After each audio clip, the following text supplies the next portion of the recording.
परिषदका केन्द्रीय सदस्य म हेमशंकर गिरी आजको यो कार्यक्रम सञ्चालनको लागि कार्यक्रम अगाडि बढाउनको लागि अनुमति चाहन्छु।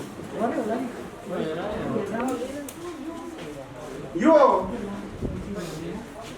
सम्पूर्ण पूर्व सुरक्षाकर्मी एक हौं, राष्ट्रको सम्मान कायम गरौँ भनेर सम्पूर्ण निकायका पूर्व सुरक्षाकर्मीहरूको हक र जनजीविकाको सवालमा आज सम्मानीय प्रधानमन्त्रीज्यू समक्ष पेश गरेको मागपत्र सम्बन्धमा हामीले आज यो कार्यक्रम गर्न गइरहेका छौं र हामीले विगतमा पनि यस्ता हकहितका सम्बन्धमा धेरैवटा कामहरू गर्यौं र जस्तो कि म यहाँहरूलाई जानकारी गराउन गइरहेको छु। पूर्व सुरक्षाकर्मी परिषदले अहिलेसम्म नेपालको राष्ट्रियताको लागि गरेका कामहरू, जनता र जनजीविकाका लागि गरेका कामहरूको यहाँ जानकारी गराउन गइरहेको छु।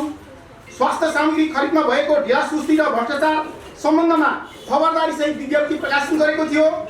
चुरे क्षेत्रमा उत्खनन गरी तराई क्षेत्रलाई मरुभूमिमा परिणत गराउने जुन किसिमको धृष्टता गरेको थियो, जुन किसिमको गलत काम, राष्ट्रघाती काम गरेको थियो, त्यसको विरुद्धमा खबरदारी गरियो, जसको अदालतबाट समेत परमादेश जारी अन्तरिम आदेश जारी भएर त्यो रोकिएको छ।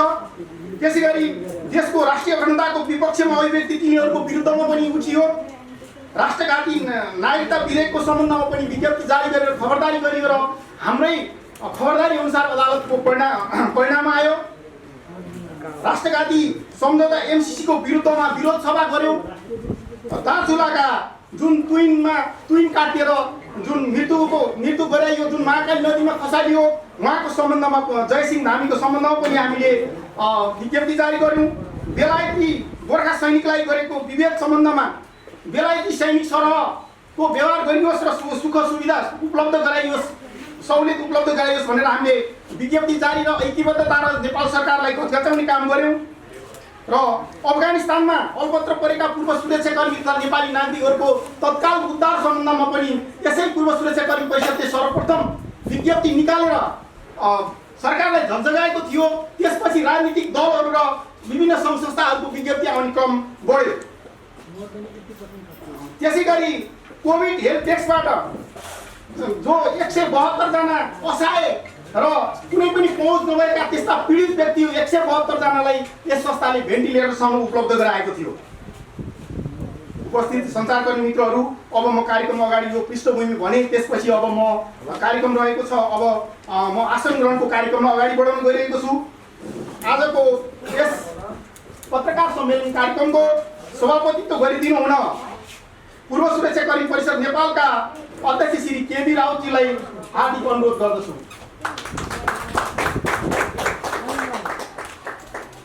त्यसैगरी सशस्त्र प्रहरी बलका पूर्व प्रहरी अतिरिक्त महानिरीक्षक तथा पूर्व सुरक्षाकर्मी परिषदका सल्लाहकार डाक्टर श्री ठाकुर मोहन श्रेष्ठज्यूलाई प्रमुख अतिथिको आसन ग्रहण गरिदिनु हुन हार्दिक अनुरोध गर्दछु। त्यसैगरी नेपाली सेनाका पूर्व सहायक रथी जो नेपालको राष्ट्रियताको लागि लडिरहनु भएको, आफ्नो जागिर छोडेर, सुख सुविधा छोडेर, सेनाको जर्नेलको आइस आराम छोडेर नेपाल राष्ट्र जोगाउनको लागि सडकमा आउनु भएको यस्तो व्यक्तित्व हुनुहुन्छ जसले आजसम्म दर्जनौं 2-3 दर्जन 18-20 वटा चाहिँ राष्ट्रियताको पक्षमा किताबहरू, इतिहासको पक्षमा किताब लेखिसक्नु भएको छ, जनताको माझमा गइसक्नु भएको छ। उहाँ हुनुहुन्छ नेपाली सेनाका पूर्व सहायक रथी, इतिहासकार, पूर्व सुरक्षाकर्मी परिषद नेपालका सल्लाहकार डाक्टर श्री प्रेमसिंह बस्नेतज्यूलाई विशिष्ट अतिथिको आसन ग्रहण गरिदिन हार्दिक अनुरोध गर्दछु। अतिथिको आसन ग्रहणकै क्रममा नेपाल प्रहरीका नायब महानिरीक्षक तथा पूर्व सुरक्षाकर्मी परिषद सल्लाहकार श्री सूर्यप्रसाद उपाध्यायज्यूलाई आफ्नो आसन ग्रहण गरिदिनु हुन हार्दिक अनुरोध गर्दछु।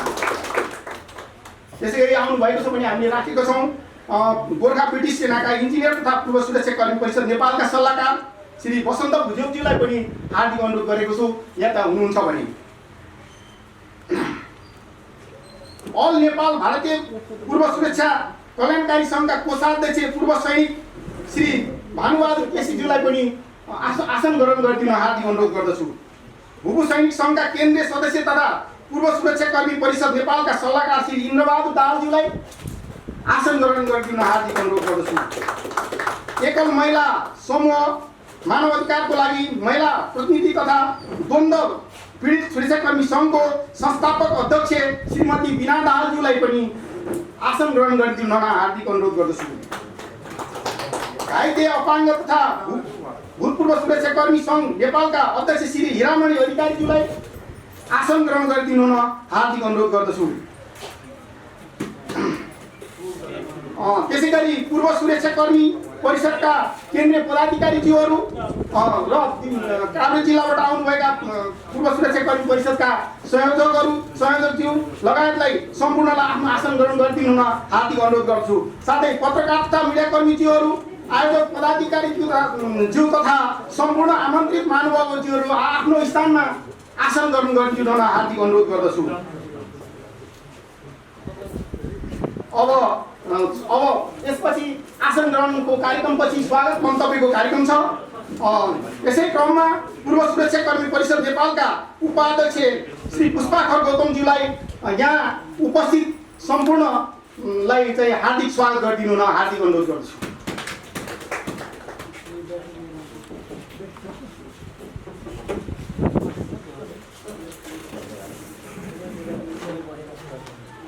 नमस्कार।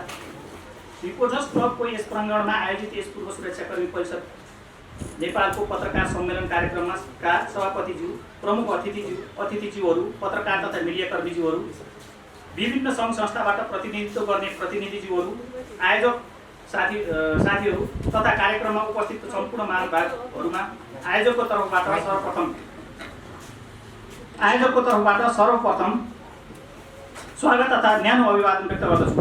यस गरिमामय कार्यक्रममा परिषदको तर्फबाट स्वागत मन्तव्य प्रस्तुत गर्न पाउँदा गौरवान्वित भएको छु।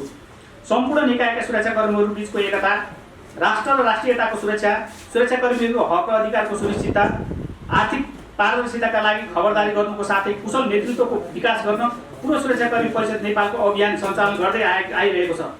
आज पूर्व सुरक्षाकर्मीहरूको हकहित र जनजीविकाको सवालमा सम्माननीय प्रधानमन्त्रीज्यू समक्ष पेश गरिएको मागपत्र सम्बन्धी पत्रकार सम्मेलनमा सहभागी हुन विभिन्न कार्यव्यस्तता र अहिलेको कोरोना प्रकोपलाई समेत प्रवाह नगरी आफ्नो अमूल्य समय दिएर निम्तोलाई स्वीकार गरी उपस्थित भई कार्यक्रमको शोभा बढाइदिनु भएकोमा म पूर्व सुरक्षाकर्मी परिषदको उपाध्यक्ष हैसियतले यहाँहरूलाई हृदयदेखि धन्यवाद दिनका साथै यस पूर्व सुरक्षाकर्मी परिषद नेपालले सरकारलाई दिएको ज्ञापन पत्रमा उल्लेखित मागहरूको स्वदेश विदेशका सम्पूर्ण निकाय समक्ष पुर्याई माग पूरा गर्न सरकारलाई झकझकाउन सहयोग गरिदिनु सञ्चारकर्मी लगायत सबैमा अनुरोध साथ यहाँहरूलाई स्वागत गर्न चाहन्छु। धन्यवाद। स्वागतम। धन्यवाद। उपाध्यक्ष पूर्व सुरक्षाकर्मी परिषद नेपालका उपाध्यक्ष श्री पुष्पाखर गौतमज्यू। अब म यो हाम्रो आज प्रधानमन्त्रीज्यूलाई जुन किसिमले हामीले पूर्व सुरक्षाकर्मीहरूको सबैको समग्र पूर्व सुरक्षाकर्मीहरूको हकहित र बालवाला सुरक्षाकर्मीहरूको सुविधा सम्बन्धमा, सहुलियत सम्बन्धमा र नेपालको राष्ट्रहित विपरीतका कामहरू नगर्नको लागि र यस्ता विविध विषयमा हामीले आज प्रधानमन्त्रीज्यूलाई आज मात्र ज्ञापन पत्र बुझाएका थियौँ। त्यसैको सोही ज्ञापन पत्रको ब्यौरा र हामीले हाम्रो मागहरूको ब्यौरा प्रतिवेदन प्रस्तुत गरिदिनु हुन पूर्व सुरक्षाकर्मी परिषद नेपालका केन्द्रीय अध्यक्ष श्री केबी राउतज्यूलाई विनम्र अनुरोध गर्दछु।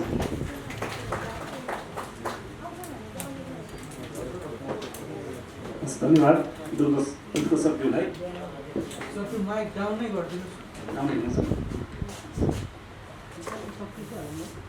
यस नेपाल दिवस क्लब नेपाल प्राङ्गणमा आयोजित पत्रकार सम्मेलनमा आदरणीय उपस्थित आजका प्रमुख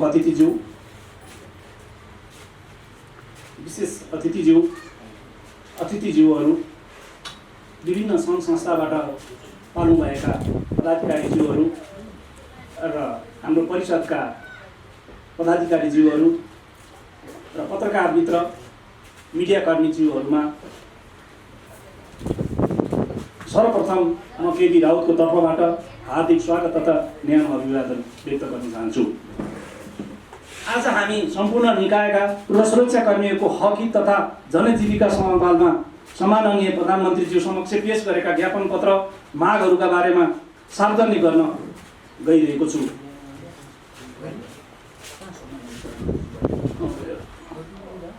पूर्व सुरक्षाकर्मीले सम्माननीय प्रधानमन्त्रीज्यू समक्ष पूर्व सुरक्षाकर्मीले माग सम्बन्धी ज्ञापन पत्र सम्पूर्ण पूर्व सुरक्षाकर्मी एक हौँ, राष्ट्रको सम्मान कायम राखौँ भन्ने मूल नाराका साथ राष्ट्रको सार्वभौमिकता, राष्ट्रिय अखण्डता, वेशभूषा, भाषा, रीतिरिवाज, धर्म, संस्कृतिलाई अक्षुण्ण राख्न जीवनभर शारीरिक तथा मानसिक रूपमा अदम्य साहस प्रदर्शन गरी पेसाप्रति इमान्दार रही निमित्त भरमा अवकाश पश्चात पनि निष्ठापूर्वक राष्ट्र सेवामा आफूलाई सदैव समर्पित गरी पुर्खाले आर्जन गरेको पवित्र भूमिको संरक्षण तथा सेवाका लागि नेपाल आमाको शिर सदैव उच्च राख्न आफ्नो बाँकी जीवन पनि मातृभूमिको हित र जनताको सेवामा समर्पित भई पूर्व सुरक्षाकर्मीहरूका सम्पूर्ण निकायहरू, नेपाली सेना, नेपाल प्रहरी, सशस्त्र प्रहरी बल, राष्ट्रिय अनुसन्धान विभाग, भारतीय सेना प्रहरी, बेलायती सेना, सिङ्गापुर प्रहरी बीच एकता गरी राष्ट्र र राष्ट्रियताको सुरक्षाकर्मीहरूको हक अधिकार सुनिश्चितता, आर्थिक पारदर्शिताको खबरदारी र कुशल नेतृत्वको विकास गर्ने मुख्य उद्देश्यका साथ पूर्व सुरक्षाकर्मीहरूलाई छाता सङ्गठनको रूपमा विकास गरी राष्ट्र राष्ट्रियताको हित र जनजीविकासँग सरोकार राख्ने अति आवश्यक निम्नलिखित मागहरूलाई प्रस्तुत गरिएको हुँदा उल्लेखित मागहरू पुरा गर्न सम्माननीय प्रधानमन्त्रीज्यू समक्ष जाहेर गरेका छौँ। माग गरिएका बुदा नम्बर 1, पूर्व सुरक्षाकर्मीहरूको कल्याणकारी कार्यको साथै राष्ट्र र राष्ट्रियताको सुरक्षाको निमित्त विभिन्न आयोगहरू जस्तै महिला, दलित, मुस्लिम, जनजाति, शिक्षा आदि पूर्व सुरक्षाकर्मीहरूको छुट्टै आयोग गठन गरिनुको साथै स्थानीय तहदेखि राष्ट्रिय सभा समेतमा सबै सुरक्षा निकायको स्वतन्त्र प्रतिनिधित्व हुने गरी न्यूनतम 10% पूर्व सुरक्षाकर्मीहरूलाई नियुक्ति गरिनुपर्ने। बुदा नम्बर 2, द्वन्द्वको क्रममा वीरगति प्राप्त तथा अशक्त पीडित सुरक्षाकर्मीहरूलाई पीडक करार गरिएकोमा त्यो नगरी पीडित करार गरिनुपर्ने।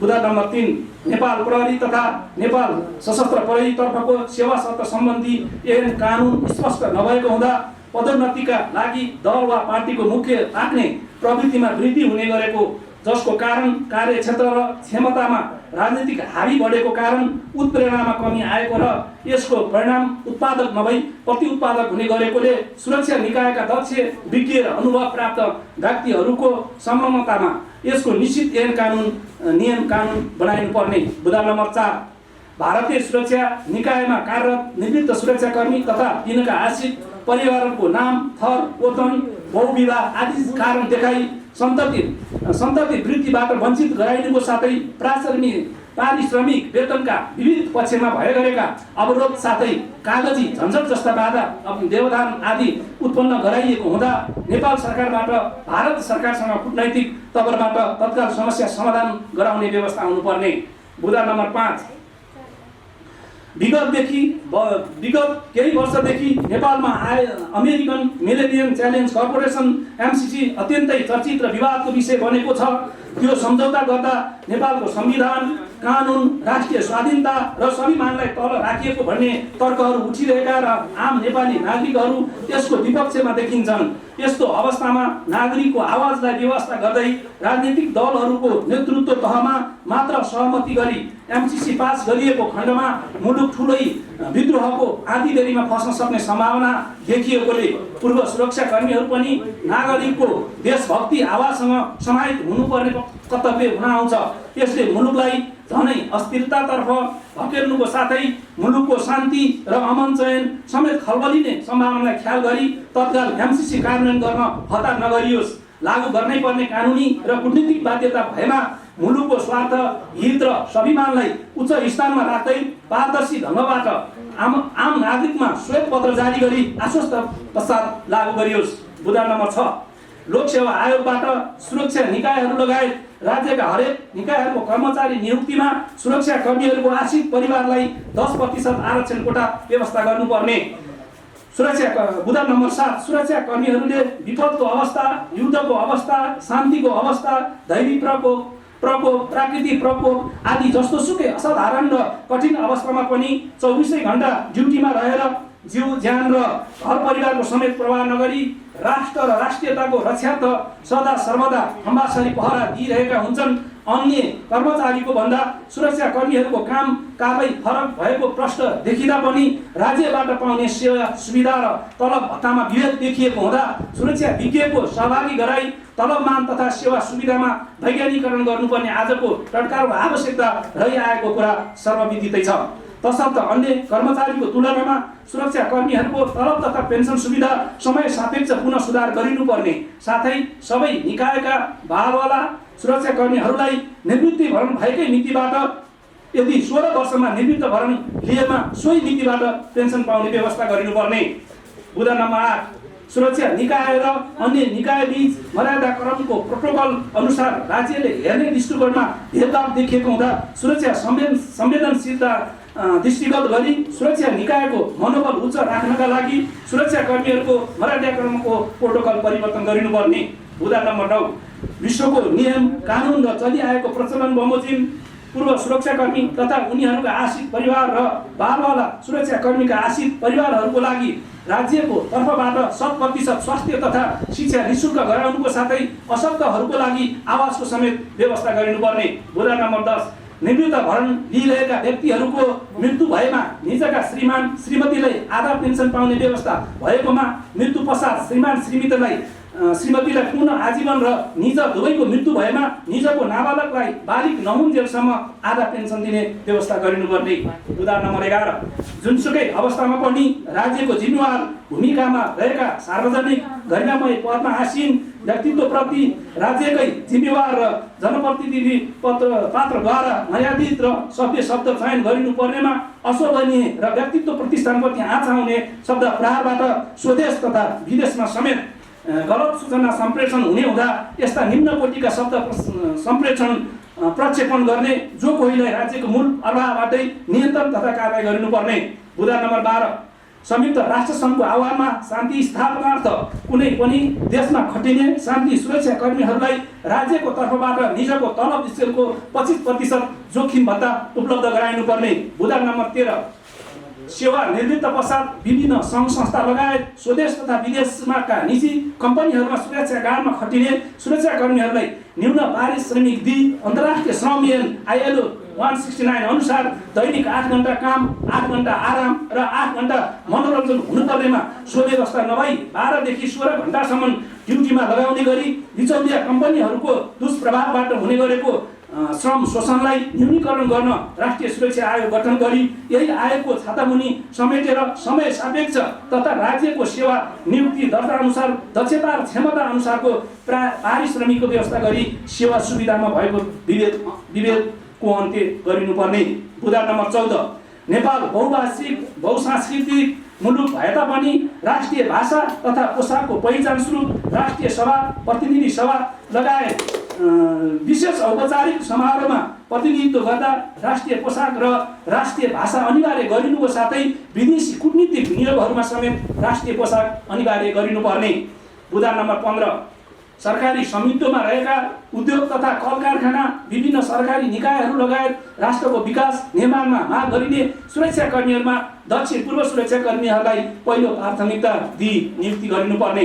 बुँदा नम्बर 16 हाल सरकारी बैंक नेपाल बैंक लिमिटेड र राष्ट्रिय वाणिज्य बैंकबाट मात्र निवृत्तिभरण भुक्तानी सुविधा दिँदै आएकोमा दुर्गम जिल्लाहरूमा सरकारी बैंकहरू जिल्ला सदरमुकाममा मात्रै सीमित भएको र रकम भुक्तानी दिन टाढा टाढादेखि सदरमुकाम धाउनुपर्ने बाध्यता भएको हुँदा सोलाई दृष्टिगत गरी आयोग पर्ने स्थान विशेषमा रहेका अन्य बैंकहरूबाट समेत निवृत्तिभरण रकम भुक्तानी गर्ने वैकल्पिक व्यवस्था हुनुपर्ने। बुँदा नम्बर 17 नेपालीको सरदर आयु 2068 सालको जनगणना अनुसार 69 वर्ष भएको कुरा मध्यनजर गरी 60 वर्षपछि थपिने अन्य दर्जाको 30% सहुलियत निवृत्तिभरण व्यवस्था सम्पूर्ण सकल दर्जाहरूलाई समेत लागू गरिनुपर्ने साथै दोहोरो रूपमा सुविधा नपाउने भनी पूर्व सुरक्षाकर्मीहरूको विरुद्ध वृद्धा र अशक्त सामाजिक सुरक्षा भत्ता कटौती भएकोले पेन्सन योगदानको आधारमा र सामाजिक सुरक्षा भत्ता उमेर तथा परिस्थितिजन्य भएको हुँदा उक्त भत्ताहरू नागरिकको नैसर्गिक अधिकार भित्र पर्ने भएकोले स्वतः पाउने व्यवस्था गर्नुपर्ने। राष्ट्र निर्माता श्री 5 पृथ्वीनारायण शाहको योगदान र मार्गदर्शनलाई राष्ट्रले भुलेको छैन र भुल्न पनि हुँदैन। त्यसैले राष्ट्र निर्माताको सम्झनामा सम्झना स्वरूप राष्ट्रिय एकता दिवस राष्ट्रिय रूपमा मनाउने व्यवस्था गर्नुपर्ने। हालैमा त प्रदेश 2 को पूर्व प्रमुख डा राजेश अहिराजले राखेको श्रीमान बडामारा विराज पृथ्वीनारायण शाहको फोटो हालको सरकारबाट नियुक्त हुनुभएका प्रदेश प्रमुख हरि शङ्कर मिश्रले हटाएको कुराहरू पनि हाम्रो पूर्व सुरक्षाकर्मीको ध्यानाकर्षण भएको छ। मुद्दा नम्बर 19 सृष्टिको आदिम कालदेखि चलिआएको वैदिक सनातन धर्म संस्कृति रीतिरिवाज परम्परा मूल्य र मान्यताको चिरहरण भएको हुँदा राष्ट्रिय स्वाभिमानको रक्षा गर्नु आजको टड्कारो आवश्यकता हो। तथापि वेदद्वारा सृष्टि निर्माण तथा विज्ञानको प्रयोगात्मक क्षेत्र विस्तार गरेको आधारमा सबै वैदिक सनातन धर्म सापेक्ष राष्ट्र हुनुका साथै सबै धर्मको सम्मान गर्दै हिन्दू राष्ट्र कायम गरिनु पर्ने। अन्तमा अनुशासन र कर्तव्यबाट च्युत नभई राष्ट्र र राष्ट्रियताप्रति प्रतिबद्धता जनाउँदै माथि उल्लेखित मागहरू पूरा गर्न हामी पूर्व सुरक्षाकर्मी जोरदार माग गर्दै सम्माननीय प्रधानमन्त्रीज्यूको पूर्ण कार्यकालको सफलताको कामना गर्दछौँ। साथै राष्ट्रिय स्वतन्त्रता र स्वाभिमान जोगाउने अभियानमा पूर्व सुरक्षाकर्मीलाई समेत सहभागी गराउने वातावरण सम्माननीय प्रधानमन्त्रीज्यूबाट सिर्जना हुनेछ भन्ने पूर्ण आशा विश्वास लिएका छौँ। आज हामीले जुन सम्माननीय प्रधानमन्त्रीज्यू समक्ष पेश गरेका जुन ज्ञापन पत्रका माग पत्रहरू तपाईहरु सामु मैले पेश गरेको छु र हाम्रो पूर्व सुरक्षाकर्मी परिषद नेपाल मिति 2077 साल पौष 4 गते प्रज्ञा भवन कमलादीबाट हाम्रो अभियान सुरु गरेका थियौं र त्यसपछि हामीले राष्ट्रियताप्रतिको खबरदारीका साथसाथै हामीले विभिन्न ज्ञापन पत्रहरू दिने खबरदारी गर्ने जस्ता कार्यक्रमहरू चाहिँ हामीले गर्दै आइरहेको छौं र आज हामी पूर्व सुरक्षाकर्मी 7 वटा निकायका आश्रित परिवारहरू र राष्ट्र र राष्ट्रियताका मुद्दाहरूको बारेमा आज हामी जुन पत्रकार सम्मेलन गरिरहेका छौं। यसमा हामीले जुन विभिन्न समयमा गरिएका कामहरू पछि सार्वजनिक गर्नेछौँ। हाम्रा मिडियाकर्मी साथीहरूलाई हामीले जानकारी गराउनेछौँ र यति भन्दै म यहाँको यो शब्द जुन वाचन गरेको म पुरा गर्न चाहन्छु। जय राष्ट्र, जय मातृभूमि।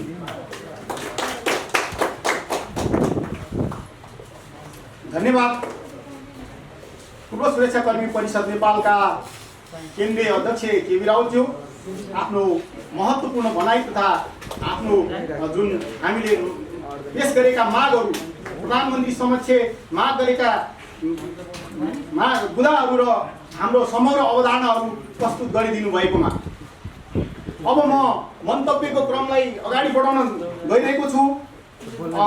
आजको यस कार्यक्रममा उपस्थित हुनुभएका द्वन्द्व पीडित तथा घाइते एकल महिलाको तर्फबाट द्वन्द्व पीडित घाइते श्री हिरामणि अधिकारीज्यूलाई आफ्नो छोटो मन्तव्य राखिदिनु हुन विनम्र अनुरोध गर्दछु। समय 3 मिनेट।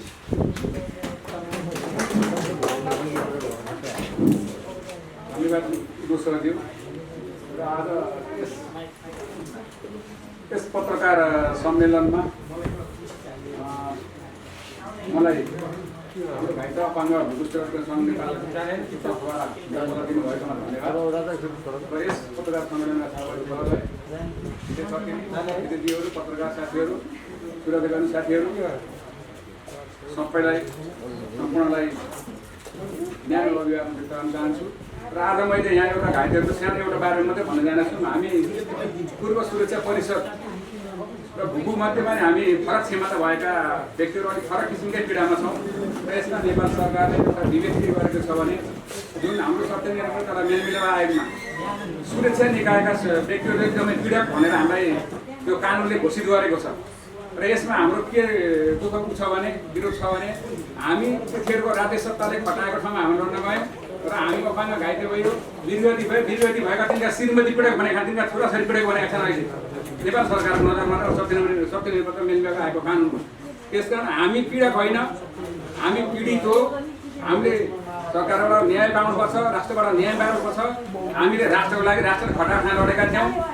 सायद हामी नलडेको भए नेपालमा लोकतन्त्र पनि आउँथेन होला, अहिले अर्कै राज्य सत्ता हुन्थ्यो होला। हामी लडेरै हामी अङ्गमा गरायौँ, लडायो होला नेपालमा राज्य सत्ता लोकतन्त्र आएको छ अहिले। र अहिले शेरबहादुर अहिले प्रधानमन्त्री हुन पाउनुभयो। सायद अहिले शेरबहादुर प्रधानमन्त्री हुन पाउनुहुन्थ्यो होला, हामी नलडेको भए नेपालमा त्यो परिस्थिति पुगिसकेको थियो।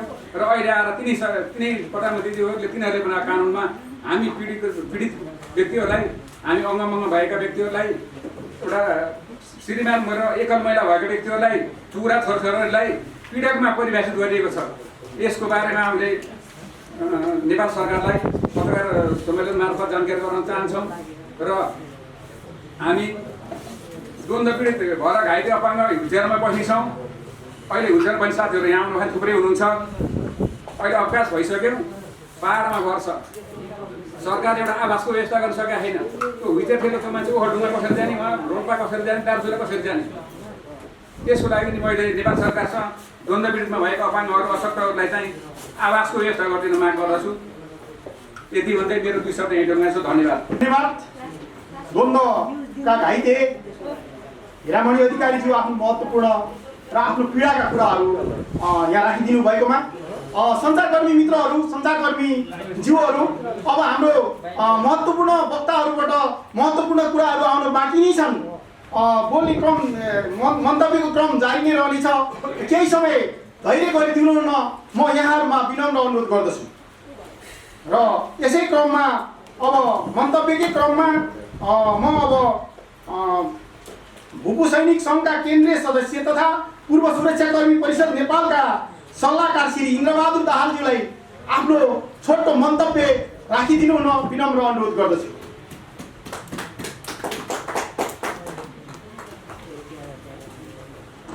धन्यवाद हाम्रो गिरी सरलाई। यसै गरी आज यस कार्यक्रमका सभापति महोदय, प्रमुख अतिथिज्यू र विशिष्ट अतिथिज्यूहरू र मञ्चमा आसीन सबैलाई मेरो स्वीकार्नुहोस्। म इन्द्र दाहालको तर्फबाट जय नेपाल, नमस्कार। अब कुरा के छ भने भन्ने कुरा त हामीले प्रधानमन्त्री ज्ञापन पत्रमा बुझाउने कुरा पढेर सुनाइसक्यो। तर अब एउटा कुरा मलाई चिन्नुपर्ने पनि के छ भने 2066 सालमा हजुरहरूले सुन्नुभएको होला, भकुण्डे बेसीमा पानी नपरेर भ्यागुताको बिहे गर्ने भ्यागुताको बाउ म इन्द्र दाहाल। र त्यसै गरी अब यो उसले चाहिँ राज्यले के भने कतिपय कुराहरू हामीले के भन्दा पनि नसुनेको हुनाले लास्टमा गएर पौराणिक कथालाई पढेर हामीले चाहिँ एउटा भ्यागुताको बिहे गरेर अहिलेसम्म पनि भकुण्डे बेसीमा पानी परेर रोपाइँ र खेतीपाती गर्न पाएका छौँ। त्यसले गर्दा सुन्ने अवस्था न्यून रहेको छ। त्यसै गरी हाम्रो अहिले पत्रकार साथीहरूसम्म भन्न चाहन्छु, तपाईँले सुन्नु पनि सक्नु, दण्ड पीडित भएका जुन बेला माओवादी द्वन्द्वकालमा सिन्धुलीमा घाइते हुनुभएका घिमिरे सर यहाँ आउनुभएको छ, उहाँले भनिहाल्नु, सुनिहाल्नु। तर हामी पनि 24 घन्टा ड्युटी बसेर एउटा चाहिँ कारागारको कैदीभन्दा बढी बसेर हामीले जागिर पेन्सन पकाएर बाहिर निस्क्यौँ। तैपनि हामीले अझ पनि केही हाम्रा कुराहरू नबुझ्ने हुनाले हामीले चाहिँ यस पूर्व सुरक्षाकर्मीहरू मार्फत हामीले ज्ञापन पत्र पनि आज बुझाएका छौँ। त्यो कुरा अवगत भइ नै सक्यो होला। यसै गरी अब जस्तो एमसिसीको रूपमा अहिले देशमा हामी त एउटा सुरक्षाकर्मी मात्र थियौँ भने एमसिसी काण्ड आयो भने हामी सुरक्षाकर्मी पनि जाने कहाँ, यो पनि विचार गर्न आउँछ। त्यसले गर्दा यसको घोर विरोध पनि हामी गर्छौँ। हुन त म अहिले भएका पूर्व प्रधानमन्त्री शेरबहादुर प्रधानमन्त्रीज्यूकै एउटा चाहिँ भातृ सङ्गठनको रूपमा रहेको केन्द्रीय सदस्यको रूपमा छु। तैपनि हामीलाई चित्त नदिएको कुराहरू बारम्बार हामीले अवगत गराएकै छौँ। त्यसले गर्दाखेरि चाहिँ यी कुराहरू नहोस् है भनेर चाहिँ खबरदारी गरेर हामीले जुन बेला पूर्व सुरक्षाकर्मी परिषद गठन भयो त्यस बेलादेखि हामीले खबरदारी गर्दै आएका छौँ। यो पनि अवगत गराउन चाहन्छु। र अब हाम्रो पत्रकार मित्र साथीहरू, यहाँ सुरक्षाकर्मीहरू सबैजना हामी जस्तै एक दिन त पक्का पनि सुरक्षाकर्मी साथीहरू हामी जस्तै चाहिँ व्यवहारिक हालतमा नबसौँ। अहिलेदेखि नै हाम्रो चाहिँ कुराहरू सुन्ने र चाहिँ हाम्रो पनि हकीकत यही हो भन्ने कुरामा विश्वस्त हुनुहोस् भन्दै म धेरै कुरा त के गरौँ भन्ने कुरा त धेरै छन्, धेरै भनेर पनि काम केही पनि छैन। त्यसैले गर्दा म मेरो सानो वक्तव्य यहाँ राख्न पाएकोमा हार्दिक धन्यवाद दिँदै म यहाँबाट बिदा हुन्छु। हस् त, जय नेपाल।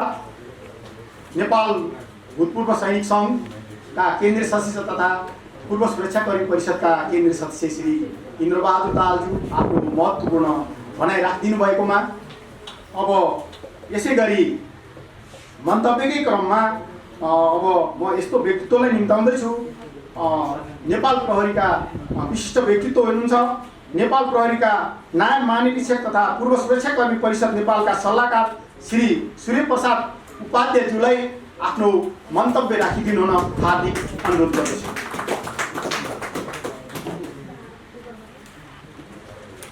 धन्यवाद दर्शक मित्र। यस प्रेस मिट कार्यक्रमका सभाध्यक्षज्यू, मञ्चमा इतिहास महासिन पूर्व अध्यक्ष महाराजज्यू, नेपाल सेनाका पूर्व सहायक अधिज्यू, अन्य विशिष्ट व्यक्तित्वहरू र यो पूर्व कर्मचारी परिषदका विभिन्न पदाधिकारीहरू र यस कार्यक्रममा उपस्थित सम्पूर्ण मिडियाकर्मी साथीहरू, म पूर्व प्रहरी नेपाल प्रहरीको पूर्व प्रहरीको हैसियतले हार्दिक जय नेपाल भन्न चाहन्छु। यो हामीहरूको जुन अब मैले करिब त के पुरा 30 वर्ष नेपाल प्रहरीमा प्रहरी निरीक्षकमा प्रवेश गरेर प्रहरी नायक महानिरीक्षकबाट अहिले सेवानिवृत्त भएको हो र अहिले यस यो सङ्गठनमा लाग्नुको औचित्यबारे म यहाँलाई अलिकति छोटकरीमा भन्न चाहन्छु। किनभने नेपाल प्रहरी भन्न त आफैमा सङ्गठन भनिन्छ, तर सङ्गठन छ, तर सङ्गठन भनिएको छ, तर सङ्गठित भएको मलाई महसुस भएन। किनकि गृह मन्त्रालयको एउटा महाशाखा अन्तर्गत राखिएको छ। हुन त त्यहाँ विशिष्ट श्रेणीका 5-5 जना प्रहरी अतिरिक्त महानिरीक्षक, एउटा प्रहरी महानिरीक्षक 5 जना हुनुहुन्छ, तर ड्राइभ गर्ने गरेर गृह मन्त्रालयको एउटा सहसचिवले ड्राइभ गरेको अवस्था छ।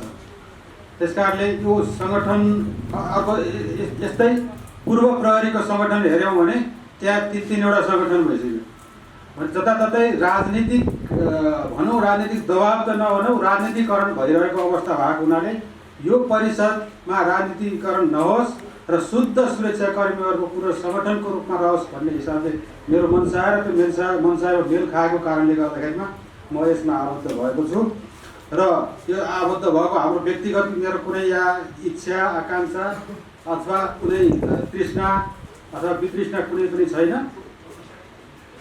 जुन आफ्नो चाहिँ आफ्नो जुन एउटा कर्तव्य परायणको सिलसिलामा जुन स्थान आफूले अनुभव लियो त्यतिमै हामी सन्तुष्ट पनि भएका छौँ। यद्यपि राज्यको लागि विभिन्न आवश्यकताहरू छन्। आवश्यकता परिपूर्ति गर्नको लागि सङ्गठित हुनुपर्ने जरुरी महसुस भएको देखिन्छ र हामीमा भएको मेरो मात्रै आफूले घमण्ड गर्न खोजेको हामी पूर्व प्रहरीहरूसँग अथवा पूर्व सुरक्षाकर्मीहरूसँग विशिष्टता हासिल गरेका प्रशस्त हुनुहुन्छ। त्यो विशिष्टता राज्यले किन त्यसलाई चाहिँ सदुपयोग किन नगर्ने? के रिटायर भएपछि सबै सक्यो, विशेषता सकिएको छैन नि? भर्खरै सुरु गरेको चाहिँ सबै विशेषज्ञ हुने, जान्ने हुने, तर के लामो अनुभव नगर्ने नहुने भन्ने हुन्छ र? कदापि हुँदैन। त्यसकारण यो हामीले प्राप्त गरेका पूर्व सुरक्षाकर्मी प्राप्त गरेका सिप र ज्ञान तालिमहरूको सदुपयोग गरोस् भन्ने नै हो। र अनुसन्धान पद्धतिका कुराहरू नेपाल प्रहरी मैले 30 वर्षमा मैले के महसुस गरेँ भने नेपाल प्रहरी सङ्गठनका करिब 75 बढी प्लस कर्मचारीहरू 8% अनुसन्धानमा चाहिँ दक्षता हासिल 8% अनुसन्धानमा खटिएका छन्। बाँकी सबै ल एन्ड अर्डर मेन्टेन गर्ने। गृह मन्त्रालय मातहत गृह मन्त्रालय के गर्दछ त भन्दाखेरि ल एन्ड अर्डर मात्रै मेन्टेन गर्दछ। अनुसन्धानको चाहिँ यो पद्धति र प्रक्रियाका कुराहरू पद्धतिको विश्वास गर्ने अहिले भएको सरकारको पद्धति र यो के अरे प्रणालीको हामी विश्वास गर्छौँ, त्यो कायम गर्छौँ भनेर जुन अहिले नयाँ सरकार गठन भएछ हामीले चाहेको त्यो पद्धतिको र प्रणालीको स्थापना होस् भन्ने पनि चाहना हो। किनकि न्याय निरूपणमा खास गरी 4वटा चाहिँ पक्षहरू चाहिँ सामेल हुन्छ: अनुसन्धानकर्ता, अभियोजनकर्ता र डिफेन्स वकिल र न्याय निरूपण अदालत। अनुसन्धान या 4-4वटाहरूमा चाहिँ के छ, एउटा प्रतिपक्षी त प्रतिपक्षीको उसमा चाहिँ भयो डिफेन्समा भनेको, बाँकी त सरकारी निकायहरू नै हो। तर 8% अनुसन्धानकर्ताहरूले अनुसन्धान गर्नुपर्ने बाध्यता यद्यपि छ। यसको नीति निर्माणकर्ताहरूलाई यो कुराहरू चाहिँ यो जिम्मेवारी जान्छ कि जाँदैन? अवश्य पनि जानुपर्छ। अनि अनुसन्धान त्यो तब त्यसो त अनुसन्धान राम्रो भएर न्याय निरूपण भयो भने न शान्ति सुरक्षा कायम हुन्छ, विकास निर्माणका कामहरू हुन्छ, देशले अग्रगामी चाहिँ विकास पाउँछ। यति मात्रै भन्न चाहन्छु। मभन्दा धेरै विज्ञता हासिल गरेर पछाडि भन्दै वक्ताहरू हुनुहुन्छ, त्यसकारणले मैले धेरै लामो समय दिन पनि चाहन्नु। र सङ्गठन नेपाल प्रहरीका सकल दर्जाका कर्मचारीहरूमा वृत्ति विकासमा पनि धेरै फरक चाहिँ एउटा पूर्वाग्रह नै त नभनौँ, तर हेपिएको चेपिएको अवस्था छ। मैले अवकाश पाउने अवस्थामा 57 वर्षमा के अरे डिआइजीले अवकाश पाउने रहेछ, मैले 55 वर्षमा अवकाश पाएँ। 2 वर्ष जोडेर पेन्सन त दिए, तर 2 वर्ष जोडी जस्तो ग्रेड पाउनु पर्ने हो नि। अरू निकायले ग्रेड खाइरहेको छ, हामीले पाइँदैन। यो खालको विवेक छ। त्यस्तै 16 वर्ष पहिला 16 वर्षमा के अरे निवृत्त भएर पाउने, अहिले 20 वर्ष पुर्याइएको छ। काम चाहिँ पहिला 8 घन्टा ड्युटी गऱ्यो भने अहिले 16 घन्टा 18 घन्टा ड्युटी गर्नुपर्छ। तपाईँ यसमा जानकार नै हुनुहुन्छ मिडियाका साथीहरू। तर सेवा सुविधाहरू झन् घट्दै गइरहेको अवस्था छ। बिदाको पैसा पाउँदा बिदाको पैसा घट्यो छैन। अब यस्ता समस्याहरूको समाधान गर्नलाई चाहे चाहिँ अहिले कार्यरत हुनुहुन्छ, चाहे निवृत्त हुन्छ, हामी एउटै उद्देश्य हो। उहाँहरू बोल्न नसकेको अवस्थामा हामी त बाहिर छौँ, बाहिरबाट बोल्न ती समस्याहरू उजागर गर्न सक्ने अवस्थामा छौँ। त्यसकारणले यो परिषदको आवश्यकता भएको मलाई महसुस भएकोले म यसमा आबद्ध भएको हुँ। भनिन्छ इन्फर्मेसनमा पावर हुन्छ, के अरे युनिटीमा स्ट्रेन्थ हुन्छ।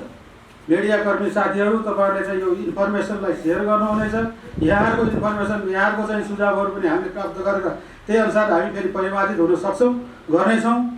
र अहिले भएका एउटा समस्या, अहिले जति प्रधानमन्त्रीज्यूलाई आज चाहिँ गएर निवेदन गरे के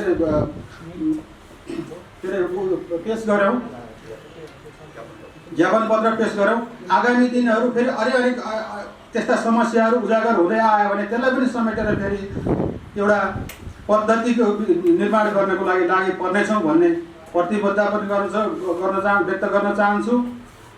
र यति भन्दै मभन्दा पछिका वक्ताहरू अझै धेरै कुराहरू ज्ञाता हुनुहुन्छ, उहाँहरूले अझ पूर्णता दिनुहुनेछ भन्ने विश्वास व्यक्त गर्दै यहाँहरूको गरिमामय उपस्थितिलाई धन्यवाद दिँदै मेरा भनाइ अन्त्य गर्न चाहन्छु। धन्यवाद। जय नेपाल। धन्यवाद। नेपाल प्रहरीका पूर्व अतिरिक्त महानिरीक्षकज्यू आफ्नो महत्त्वपूर्ण भनाइ र यो पूर्व सुरक्षाकर्मी तथा नेपालका सुरक्षाकर्मीहरूलाई राज्यले गरेको विभेदको बारेमा एउटा महत्त्वपूर्ण कुरा उठान गरिदिनु भयो। उहाँलाई पुनः मुरी धन्यवाद दिन चाहन्छु। साँच्चै हो, एउटा मात्र उदाहरण म प्रस्तुत गर्न चाहिरहेको छु यहाँहरूलाई।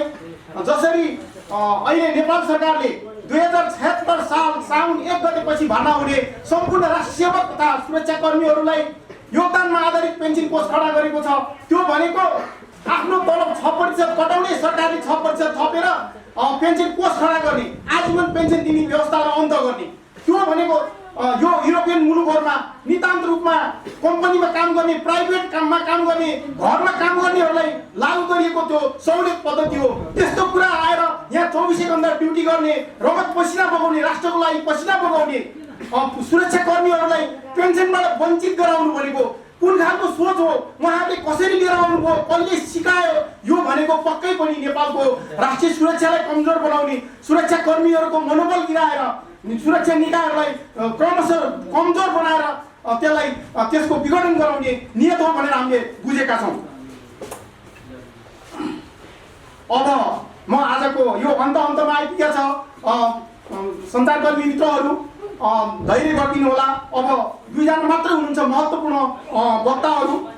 अब यसै गरी आजको यस कार्यक्रमलाई आफ्नो महत्त्वपूर्ण भनाइ राखिदिनु हुन नेपाली सेनाका पूर्व सहायक रथी, इतिहासकार र पूर्व सुरक्षाकर्मी परिषद नेपालका सल्लाहकार डाक्टर श्री प्रेमसिंह बस्नेतज्यूलाई आफ्नो मन्तव्य राखिदिनु हुन विनम्र अनुरोध गर्दछु। सलाम।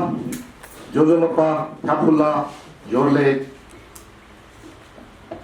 तासिदले यस सभाका सभापतिज्यू प्रमुख अतिथिज्यू र डासमा आसीन मित्रहरू, उपस्थित सुरक्षाकर्मी मित्रहरू, जो तपाईहरू हुनुहुन्छ यो अभियानका मुख्य ज्यामी मौलीहरू, तपाईहरू वास्तवमा माथि बसेर हामी तल बस्नुपर्ने हो। तपाईहरूकै पहलमा यो चिज भएर आज म जर्नल भएर अथवा कर्नेल भएर यहाँ उभिन पाएको छु।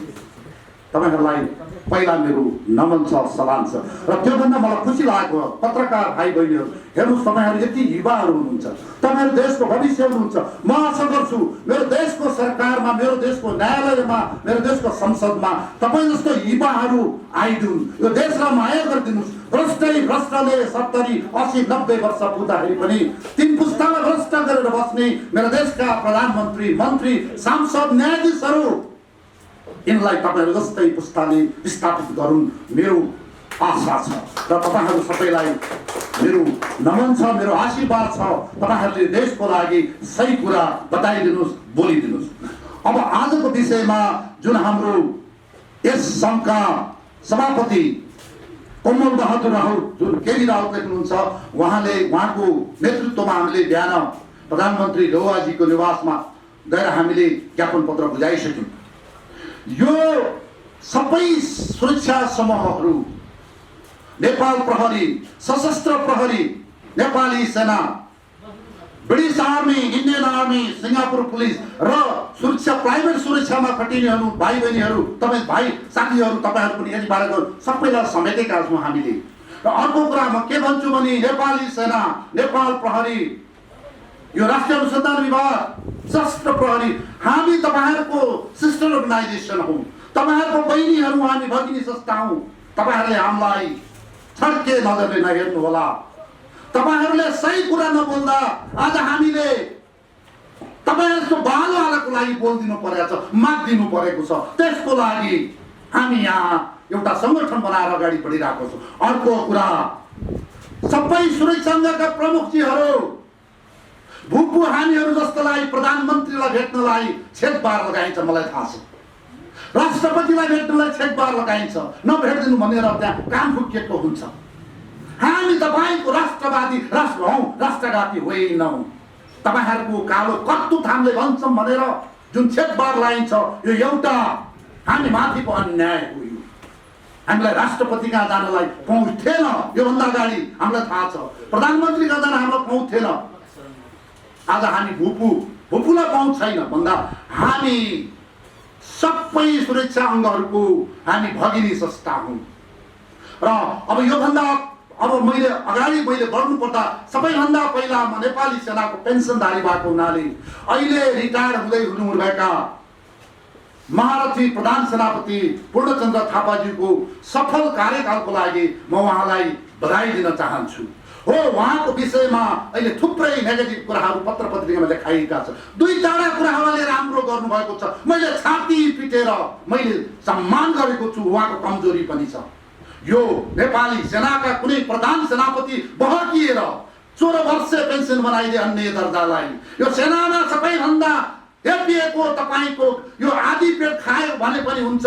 यो अन्य दर्जा भन्नाले मैले यो तल्लो बन्दोबस्त कार्य सिपाहीदेखि म सुब्दासम्महरूलाई म भन्न सक्छु, यिनीहरूको लागि आज पेन्सन पट्टा बनाएको छैन, भोलि खाडीको लागि उड्नुपर्छ, अफगानिस्तान पुग्नुपर्छ, इराक पुग्नुपर्छ, त्यहाँ मर्नुपर्छ।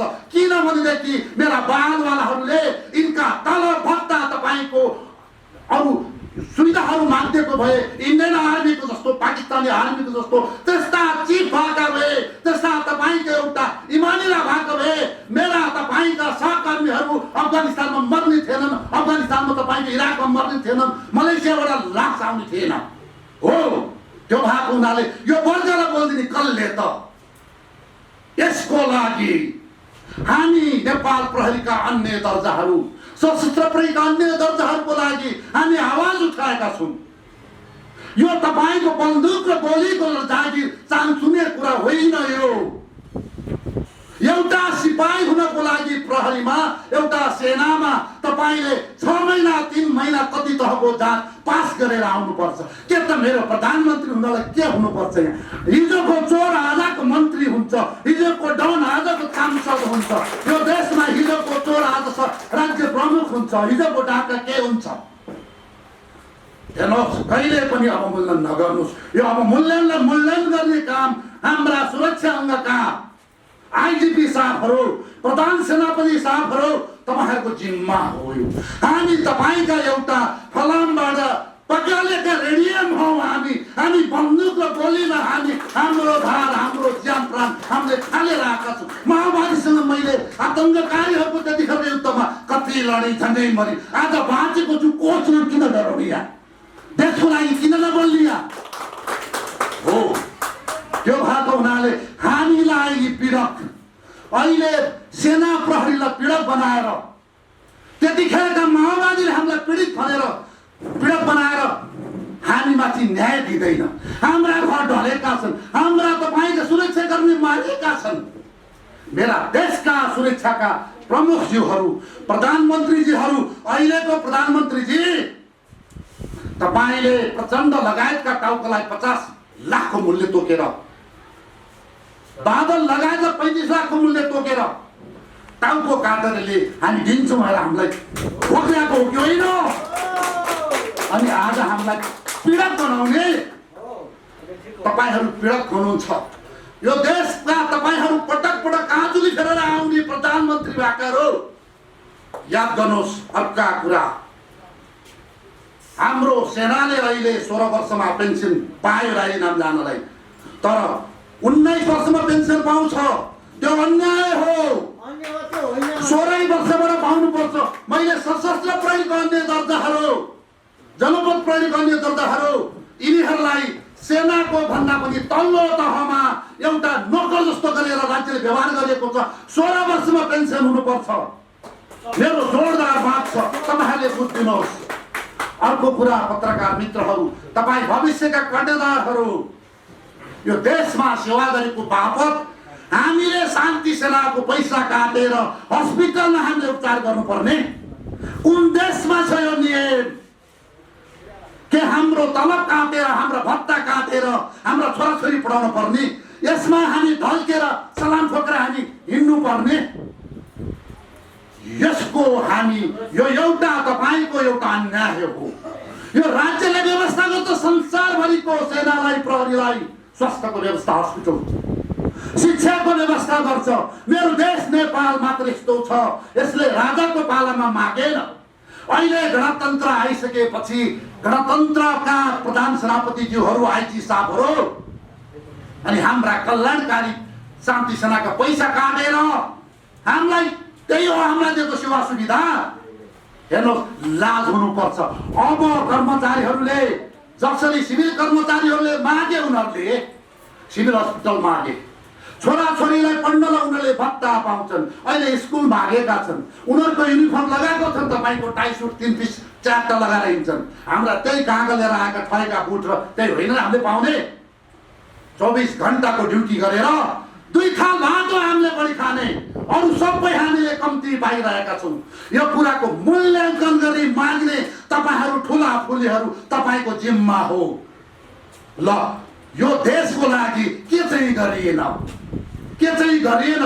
त्यतिखेरको आतङ्ककारी युद्धमा बाँचेर आइएको थियो, त्यो भएर अहिले बोल्न पाइएको छ देशको लागि। अर्को कुरा, यो एमसीसी भन्ने कुरा राष्ट्रको लागि घात छ भाइ बहिनी हो। हामी अमेरिकालाई गाली नगरौँ, एमसीसीलाई गाली नगरौँ। उनीहरू प्रष्ट छन्, हिमालय सगरमाथा हिमाल जस्तै छ, उसले ढाँटेको छैन। ढाँट्ने यो शेरबहादुर देउवा, इनका चाहिँ नेपाली काङ्ग्रेस, यिनका विद्वान भनौँ त यिनीहरू हुन् र यसबाट खाएका पल्केका प्राज्ञ विज्ञ, यो देश खानी यो प्राध्यापक डाक्टर हुन्, यिनीहरू देशमारा हुन्। किन त्यो एमसीसी को गल्तीलाई गल्ती किन नभन्ने? सही कुरालाई सही किन नभन्ने? अनि अमेरिकाका राजदूतले यो लगानी होइन हो, यो चाहिँ के अरे अनुदान होइन भनेर भन्ने, मेरो देशको प्रधानमन्त्रीले यो लगानी भन्ने, उसले भनेको छ यसको एउटा बुँदा पनि संशोधन हुँदैन। यो अनन्त कालसम्म 9900 वर्षसम्म जान्छ। हो ल्याउनुहोस्, यो नेपाल हो।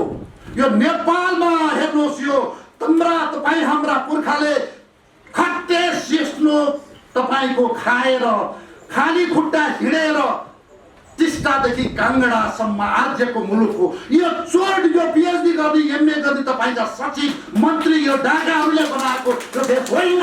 होइन, हेर्नुहोस् पूर्व सुरक्षाकर्मी मित्रहरू, तपाईँको पुर्खाको श्राप लाग्नेछ। यो एमसिसी यत्तिकै लियो भने यी चोरहरूलाई कालो मुसो दलेर सडकमा पछार्नु पर्छ। हामीले अमेरिकाको विरोध नगरौँ, एमसिसीको विरोध नगरौँ, ऊ भ्रष्ट छ। यो ढाक्ने यहाँकै चोरहरू हुन्। हामीले मित्रराष्ट्रलाई विरोध नगरौँ त्यत्तिकै। अर्को कुरा, यो सेना प्रहरीका प्रमुखहरू पूर्व ताप्लेजुङको एउटा प्रहरीको कन्स्टेबल सेनाको सिपाही धरविदामा बाजुरा जाँदा बजाङ जाँदा 15,000 रुपियाँ सिद्धाउँछ त्यसले। तपाईहरू टिएडीए किन माग्दिन सक्नुहुन्न दैनिक भ्रमण भत्ता? राजाको पालासम्म थियो यो। तपाईहरूले किन माग्न सक्नुहुन्न? अहिले ब्रिटिस आर्मीको एउटा सिपाही घर बिदा आयो भने परिवारको समेतको लागि टिएडीए पाउँछ, सिङ्गापुर पुलिसले पाउँछ, इन्डियन आर्मीले पाउँछ। मेरा देशका तपाईँका ठुलाठुलीहरू धिक्कार छ। Why don't you speak for your soldiers? Why don't you speak for your soldiers? किन त्यो एउटा मन्त्रीले काट्यो भनेर चुप लाग्नुहुन्छ? हेर्नुहोस् पत्रकार भाइहरू, हामीले माओवादी युद्धमा लड्दाखेरि मैले त लिएर हिँडेको युनिफाइड कमान्डमा मैले करिब 250 जना लिएर हिँड्थेँ। 120-35 जना मेरो हुन्थ्यो भैरवनाथगढबाट, अर्को 40-40 जना सशस्त्रको जानु पर्यो। उनीहरूले बकाइदा टिएडीए खाए। हरेक दिन उनीहरूले हिँड्दाखेरि उनीहरूको दिनको चाहिँ 200-300 रुपियाँ 400 रुपियाँ खल्तीमा हाल्थे। सेनालाई हाम्रै आर्मीले अहो राजाको सेना हामीले माग्नुहुन्छ टिएडीमा, यिनले माग्न सकेनन्। कुरा बुझ्नुहुन्छ? हामीले तलबबाट खायौँ चाउचाउ किनेर, तलबबाट खायौँ तपाईँको जुत्ता गोलिस्ता किनेर लड्यो हामीले। हेर्नुहोस्, तपाईँले आफू मिठाईहरूलाई दिनु चाहन्छ, तपाईँ कमान्डरहरू हुनुहुन्छ, तपाईँको तल्लो दर्जालाई हेर्न सक्नुहुन्न। खालि मास्टरले मात्रै बुट ठोक्लियो भने इट्स युजलेस। मैले भन्छु मेरो सेनाको प्रहरीको सुरक्षा अङ्गको जग भनेको एउटा पिलर भनेको सिपाही हलदारहरू हुन्, जमदारहरू हुन्। यसलाई हेला नगरौँ। र मैले त यो युद्धमा लडेँ, यिनीहरूले मलाई तपाईँको बचाए। म घाइते हुँदा मेरो झोला बोकाए यिनीहरूले बोके। यिनीहरूले खल्तीमा हालेको बिस्कुट चाउचाउ मसँग बाँडे। यिनीहरू महान छन्, यिनीहरू निश्चल छन्, यिनीहरू कहिले पनि फटा छैनन्। फटा भने हामी अफसरहरू हौँ। हेरिदिनुहोस्। अब मैले भन्न पर्ने कुरा यो के अरे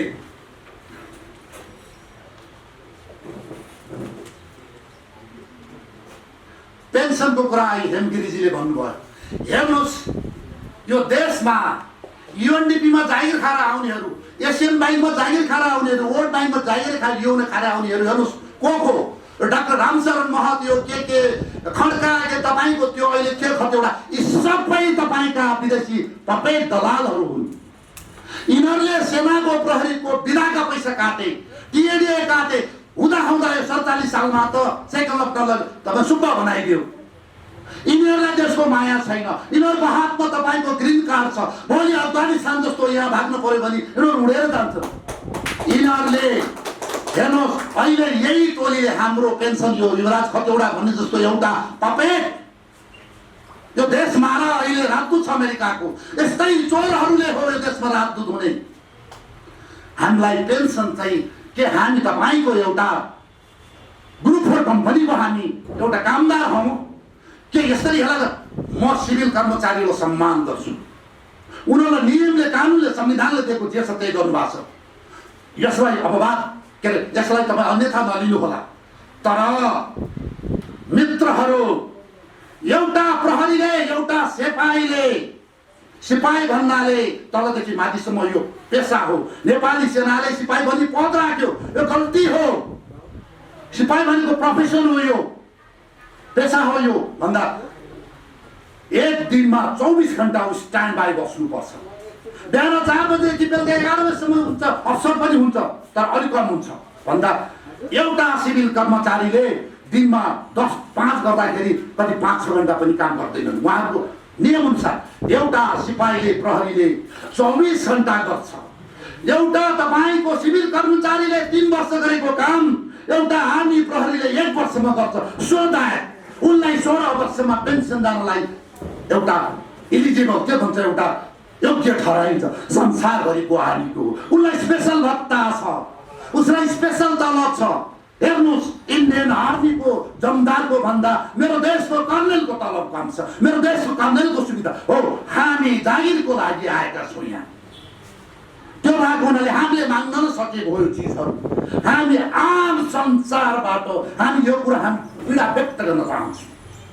बाहिर देख्ने बेलामा ब्यारेकभित्रका ढिँडेहरू भापेहरू के काम छ यिनीहरूलाई भनेर वचन हामीले खान्छौँ, तर हाम्रा पीडा हेर्नुहोस्, यो चिजहरू माग्ने भनेका हाम्रा तपाईँका ठुला ठुलीले हुन्।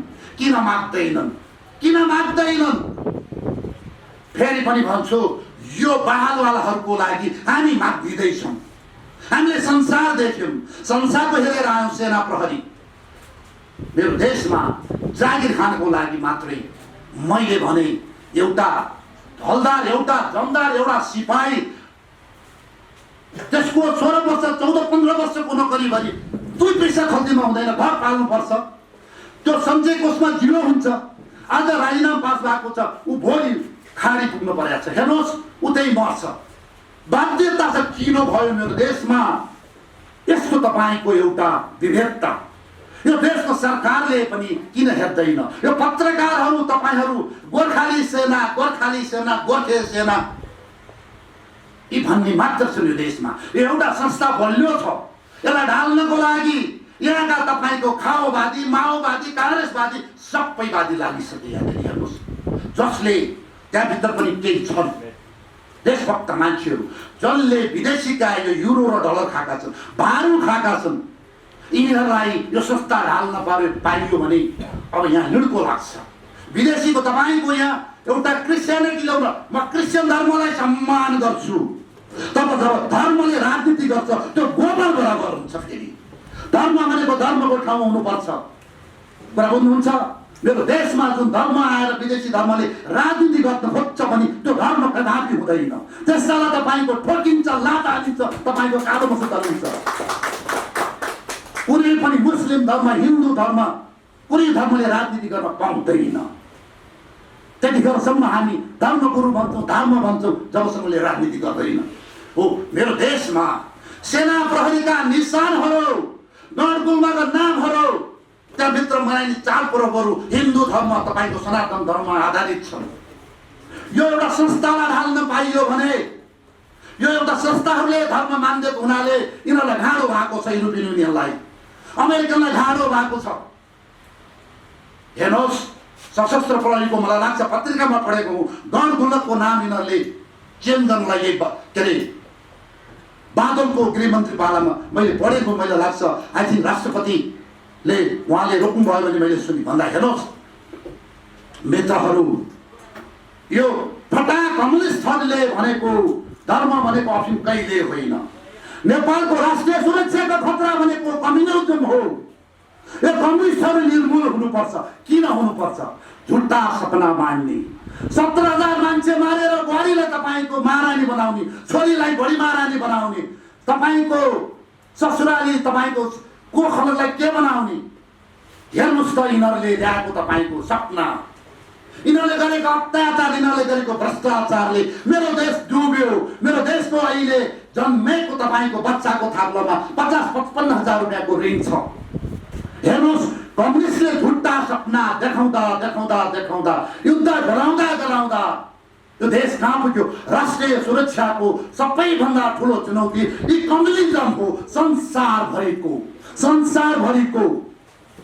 हेर्नुहोस्, यिनीहरूले बोकाको मासु देखाएर कुकुरको मासु बेचेको देशमा 17,000 को बलिदानी गरेको तपाईँले देख्नु भएको कुनै पनि कम्युनिस्ट होला व्यक्ति 2-4 जना राम्रा होलान् भन्दा यिनीहरूले धर्म खाए, यिनीहरूले हाम्रा संस्कार खाए, संस्कृति खाए। धर्म सधैँभरि अनुशासन हो, अलिखित संविधान हो, अलिखित कानुन हो। यसलाई कसैले नाच्न सक्दैन, तास्न सक्दैन। हेर्नुहोस् अहिले धर्मको नाममा अफगानिस्तानमा रहेका जनताले 200 वर्ष अगाडिदेखिका त्यो ब्रिटिसलाई पछार्यो, रसियनलाई पछार्यो, अहिले अमेरिका भन्ने जस्तो सुपर पावरलाई पछार्यो। कुकुरको पुच्छ र टाँगामुरी लाग्थ्यो कोही गरेर भागेको हामीले। यो सब धर्म हो, यो एउटा तपाईँको एउटा धर्म हो। हेर्नुहोस् संस्कृति हो, संस्कार हो। तपाईँले आतङ्ककारी भन्नुहोस्, चोर भन्नुहोस्, लुटेर भन्नुहोस्, त्यो देशमा यदि भोलि आउनुहोस् तपाईँ चोरै आउनुहोस् यहाँ ल यो देशको लागि तपाईँ मर्नुहुन्छ भने यी भ्रष्टाचारीहरूलाई तपाईँको भक्ष्यमाले म तपाईँलाई म गुरु मान्छु, छोडिदिनुहोस्।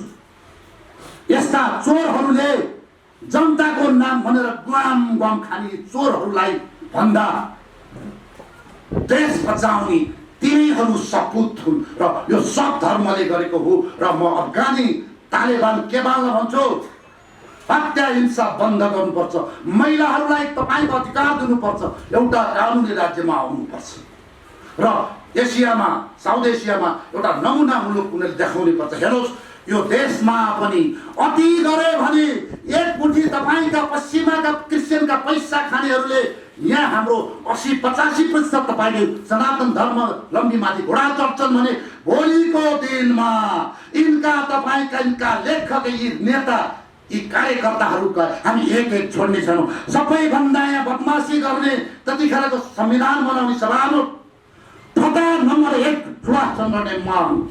यो धर्मावलम्बीको लागि हामी सनातन धर्मलाई त्यो फटा हो जसले लुकाई लुकाई संविधानमा उसले छिरायो। अर्का 2-3वटा फटाहरू गोर्खाको छ, एउटा डाक्टर झुन्डेको बाबुराम भट्टराई भन्ने, अर्को छ यो तपाईँको जो मेची अञ्चलको कृष्णप्रसाद सिटौला लगायतहरू 4-5 जनाले गर्दाखेरि यो अहिले देशमा द्वन्द्व जन्मेको छ। मेरा बाजेले मानेका कुरा, मेरा आमाले मान्ने तपाईँको तीजमा अहिले यी पश्चिमाका डलर खाने छिटछिट हुर्दुर गर्छन्। मेरा पुर्खादेखि मानिआएको क्रियाकर्ममा छिटछिट हुर्दुर गर्छन्।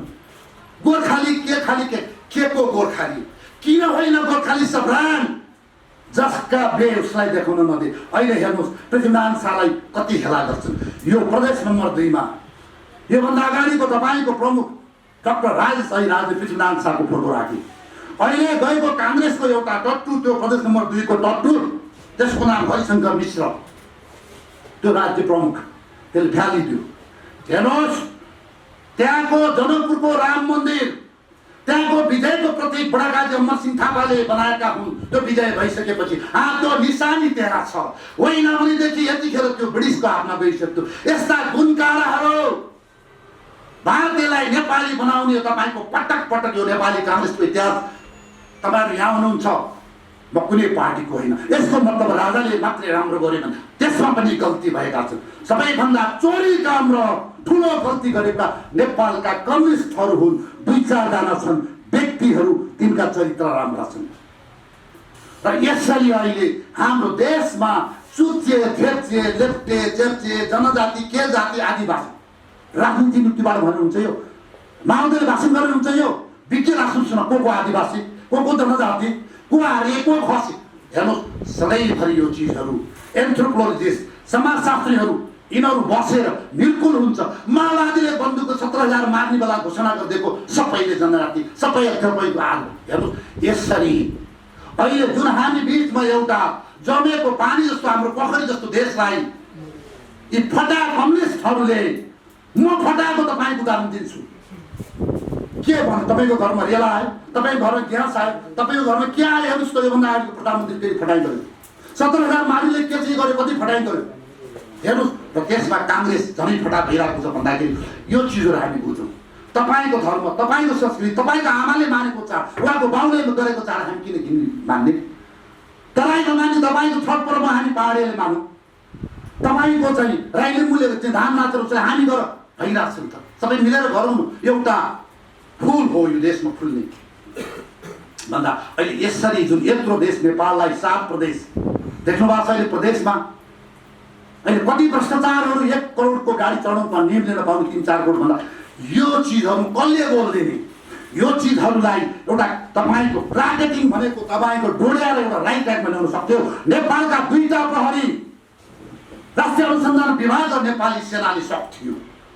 यस्ता डाम्ना भनेको साँडे हुन्छ तपाईँको त्यतिखेर।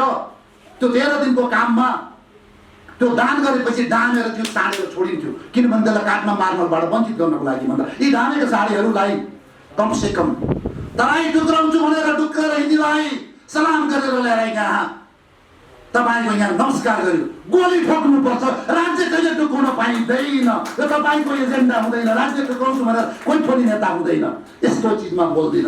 तपाईँको जयसिंह धामी बोल्दा कोही बोल्दैन यहाँ। तपाईँको चाहिँ महाकालीमा मान्छे मरे पर्साल मारे कोही बोल्दैन। नेपालको सीमामा त कोही बोल्दैन यहाँ। हामी सूक्ष्म तरिकाले हिँड्दा हेर्नुहोस्, तपाईँ बन्दुकधारीहरू, फुलीधारीहरू, अरू देशको हेर्नुहोस् तपाईँहरूले। इन्डियन आर्मीले प्रहरीले के गर्छ त्यहाँको नेतृत्वलाई। अमेरिकन आर्मीमा हेर्नुहोस्, पाकिस्तानी आर्मी हेर्नुहोस्, बङ्गलादेश के यसरी डामेको साँडे नै छोड्ने त? तपाईँहरू खालि तलब भत्ता र तपाईँको प्रमोसनको मात्रै तपाईँको 13 पक्षबाट बस्ने हो त? हेर्नुहोस्, यसो गर्दाखेरि हाम्रो देश अहिले निर्यातको मुलुक भयो हो। यसको लागि कसैले त बोलिदिनु पर्यो। हामी तपाईँको पेन्सन, म एउटा तपाईँको बहालवाला हुँ, मैले 25-23 हजार पेन्सन खाइरहेको छु तपाईँको करबाट। यदि मैले देशमा भएको कालोलाई कालो भन्न सकिनँ भने, सेतोलाई सेतो भन्न सकिनँ भने मेरो जन्म अधिकार छ। मेरो 7 पुस्तालाई तपाईँको श्राप लाग्नेछ। भाइ बहिनी हो, मर्न डर छैन। तर यो चोरहरूलाई चोरै भनौँ, असल मान्छेहरूलाई असलै भनौँ। अन्तमा अब मैले धेरै टाइम लिएँ र फेरि पनि यो नयाँ आउने प्रधान सेनापति प्रोग्राम शर्मा जो अहिले रथी हुनुहुन्छ, उहाँको विषयमा उहाँलाई एमसिसीबाट पैसा खाएको, इन्डो पेसिफिकको जनरल क्रिस्चियनको के भएको भनेर मैले सामाजिक सञ्जालमा देखेँ। यो सबै झुट हो। यो कुनै तपाईँका यो बदमासीहरू हुन्। हेर्नुहोस्, सेनामा सेकेन्ड लकडाउनदेखि यो चिफ साहब हुनलाई, प्रधान सेनापति हुनलाई धेरै 40-41 वर्षको एउटा मैले भने म्याडम क्युरीले फलाम बगालेर बनाएको रेडियम हो। आइजी साहबहरू यस्तै हो। यदि यिनीहरूले आफ्नो पदको मूल्याङ्कन गरे भने भन्दा उहाँ कम्पिटेटिभ एउटा नेपालले सेनाको एउटा आदर्श व्यक्ति हुनुहुन्छ। उहाँको सफल कार्यकालको लागि म शुभकामना दिन्छु। अन्तमा ब्रिटिस गोर्खाका साथीहरू, इन्डियन आर्मीका साथीहरू, सिङ्गापुर पुलिसका साथीहरू, तपाईँ नेपाली सेनाका साथीहरू, सशस्त्र प्रहरीका साथीहरू, राष्ट्रिय अनुसन्धान विभागका साथीहरू, नेपाल सशस्त्र प्रहरी सबैका साथीहरू, यो तपाईँहरूको लागि हो, तपाईँको परिवारको लागि हो। हामी एक हौँ। हामीले तपाईँको निशान छोएर कसम खाएका छौँ यो देशको लागि। तपाईँहरू जागिरे मात्रै नभइदिनुहोस्, यो देश बचाउनु पर्छ, यो बचाउनु पर्छ। फेरि पनि भने हामी एक हौँ। पूर्व सुरक्षाकर्मी परिषद तपाईँहरूलाई मुरीभरि धन्यवाद छ। जय नेपाल, जय राष्ट्र, जय पृथ्वीनारायण साहब। धन्यवाद। देशप्रेमी जसले महत्त्वपूर्ण भनाइ राखिनुभयो। तल्लो दर्जाको वीरमर्का समग्र सुरक्षाकर्मी बालवाला तथा पूर्व सुरक्षाकर्मीहरूको वीरमर्का भनिदिनु भयो। राज्यलाई घचघचाइदिनु भयो। जुन किसिमको कुराहरू राखिदिनु भयो, यसको लागि हामी उहाँप्रति धेरै गौरवमान छौँ, गौरव गर्दछौँ। हो, पहिला सबैभन्दा ठुलो राष्ट्र नै सर्वोपरि हो। आज जागिरे मात्र बने, प्रधान सेनापति जागिरे बने, आइजिपी जागिरे बने, मुख्य सचिव जागिरे बने, विभिन्न प्रधान न्यायाधीश जागिरे मात्रै बने, ड्युटी मात्रै गरे। तर दलको लागि र सरकारको लागि ड्युटी गरे, राष्ट्रको लागि ड्युटी गरेनन्। राष्ट्रको लागि बोलेनन्, राष्ट्रको लागि कदम चालेनन्। राष्ट्रमा अहित काम, राष्ट्रलाई हित विपरीत राष्ट्रलाई घात गर्दाखेरि उहाँहरूले यसो नगर्नुहोस् भनेर राजनीतिक नेतृत्वलाई भन्न सकेनन्। कर्मचारीहरू राष्ट्रको राजनीति गर्न सक्छन्, त्यो पदमा पुग्न सक्छन्। तर नेताहरू कहिले पनि कर्मचारी बन्न सक्दैनन्, त्यो ठाउँमा पुग्न सक्दैनन्। त्यसकारण कर्मचारीको हातमा, कर्मचारी भनेको राष्ट्रको एउटा स्थायी सरकार हो। त्यो स्थायी सरकार नै राष्ट्रको मूलनीति र राष्ट्रको स्वार्थमा उभिन सक्दैन। विभिन्न स्वार्थ समूहमा लाग्छ। व्यक्तिगत स्वार्थमा लाग्छ भने त्यो सबैभन्दा ठुलो विडम्बना हो। यही भन्न खोज्नु भएको छ हाम्रा पूर्व सहायक जर्साले। यो देशमा आदिम युगदेखि बसोबास गर्दै आएका सबै जात जाति भाषा भाषी वेशभूषाहरूले मानिआएका धर्म परम्परा संस्कार संस्कृति र मौलिक पहिचान त्यो हाम्रो राष्ट्रको धरोहर हो, साझा सम्पत्ति हो। यसलाई जोगाउन पर्ने, यसले हामीलाई विश्वमा पहिचान दिलाएको छ। त्यसैले यहाँ धर्मको नाममा राजनीति गरेर बाहिरबाट छिरेको संस्कृतिले नेपालको राजनीति गरेर नेपाल चलाउन खोजिरहेको छ। यसले अन्ततः नेपालको राष्ट्रियतामाथि नै ठुलो प्रश्न चिन्ह खडा गरेको छ, चुनौती दिएको छ। यो पनि भन्न चाहिरहनु भएको थियो, यो पनि भन्नुभयो र हो। 16 वर्ष पेन्सनको कुरा गर्नुभयो। 16 वर्ष पेन्सन जुन नेपाल सरकारलाई ठुलो चुनौती बनेको थियो, 16 वर्षमा छाड्ने भनेर संसदीय समितिमा पेश भएको थियो, राज्य व्यवस्था समितिमा पेश भएको थियो, सदनमा छलफलमा गइरहेको थियो, कानुन बन्न गइरहेको थियो। एकाएक हाम्रा निवर्तमान हुन लागिरहनु भएका सेनापति पूर्णचन्द्र थापाले के गर्नुभयो भने 16 वर्ष त ल्याउनु भयो, तर आँखामा छारो हालेर 16 वर्ष ल्याउनु भयो। कसरी भन्नुहुन्छ भने 16 वर्षमा पेन्सनमा त जान पाउने, तर उनले 19 वर्ष पुगेपछि मात्रै पेन्सन पाउने। त्यसको के अर्थ रह्यो? 16 वर्षमा घर जाने, भोलिपल्टदेखि रित्वाहात, त्यसको अर्थ रह्यो त्यो राज्यलाई चाकडी गरेको, त्यो व्यवस्थालाई चाकडी गरेको देख भनेर मेरो व्यक्तिगत बुझाइ छ। 16 वर्षमा घर निक्लेपछि भोलिपल्टदेखि पेन्सन पाउनु पर्ने हो कि होइन? किन त्यसो गरियो? अब अर्को कुरा, नेताले यदि देशको राजनेताहरू हुन् भने, देशका जिम्मेवार व्यक्तित्वहरू हुन् भने राष्ट्रलाई विखण्डन गराउँदैन। नेताले राष्ट्रलाई खण्डित गराउँदैन, नेताले राष्ट्रलाई जोड्छ।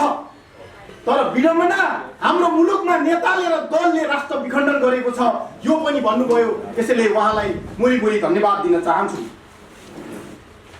अब पत्रकार मित्रहरू, अब हामी कार्यक्रमको अन्तमा आइपुगेका छौँ। हाम्रो आजको प्रमुख अतिथि तथा यस्तो महत्त्वपूर्ण व्यक्तित्व हुनुहुन्छ जसले नेपाल राष्ट्रको लागि जो देश जोगाउँछु भनेर सडकमा आएर एउटा अभियान सञ्चालन गरेर हिँड्नुभएको छ, जसले एमसीसीको विरुद्धमा होस्, भ्रष्टाचारको विरुद्धमा होस् कडा आवाज दिइरहनु भएको छ। गत 1-2 वर्ष अगाडि माइतीघरमा प्रहरीले गिरफ्तार गरेको थियो हाम्रा पूर्व एआइजी साहब डाक्टर ठाकुरमन श्रेष्ठ र पूर्व सहायक डाक्टर श्री प्रेमसिंह बस्नेत जसाबलाई प्रहरीले चाहिँ गिरफ्तार गरेको थियो, गिरफ्तार समेत दिनुभएको थियो। यस्ता व्यक्तित्वहरू हुनुहुन्छ उहाँहरू आफ्नो व्यक्तिगत स्वार्थ त्यागेर उहाँहरूले सायद अहिले सरकारको चाकरी गरेको भए उहाँहरू राजदूत हुनुहुन्थ्यो होला, कुनै आयोगको आयुक्त हुनुहुन्थ्यो होला, तर उहाँहरूले त्यो चाहनु भएन। उहाँले राष्ट्रले सर्वोपरि ठान्नुभयो। उहाँहरूलाई मेरो मुरी र हजारौँ स्यालुट छ। अब यस्ता व्यक्तित्व जो राष्ट्रको लागि दिनरात चाहिँ आवाज दिइरहनु खटिरहनु भएका हुनुहुन्छ। आइजिपी धेरैजना छन्, डिआइजी धेरैजना छन्, एआइजी धेरै छन्, तर राष्ट्र देख्दैनन्। तर राष्ट्र देख्ने यस्तो व्यक्तित्व मैले यहाँहरू समक्ष ल्याइरहेको छु। आजका प्रमुख अतिथि सशस्त्र प्रहरी बलका पूर्व प्रहरी अतिरिक्त महानिरीक्षक तथा पूर्व सुरक्षाकर्मी परिषद नेपालका सल्लाहकार डाक्टर श्री ठाकुरमन श्रेष्ठज्यूलाई आफ्नो महत्त्वपूर्ण मन्तव्य राखिदिनु हुन विनम्र अनुरोध गर्दछु। जय नेपाल, जननी जन्मभूमि स्वर्गदापी गरिएसी। पूर्व सुरक्षाकर्मी परिषद नेपालको आयोजनामा भइराखेको पत्रकार सम्मेलनका सभापति महोदय तथा पूर्व सुरक्षाकर्मी परिषदका अध्यक्षज्यू, यहाँ उपस्थित राष्ट्रवादी देशभक्त देशको सिपाही डाक्टर प्रेम बस्नेतज्यू, सेना प्रहरी, सशस्त्र प्रहरी, राष्ट्रिय अनुसन्धानका यहाँ उपस्थित राष्ट्र सेवकहरू, जुन राष्ट्र सेवक कहिले पनि भुपु हुँदैन, यो त खालि सुविधाको लागि भुपु पछाडि जोडिएको मात्रै हो। एकल महिला समूहका राष्ट्रिय अध्यक्ष बिनाज्यू,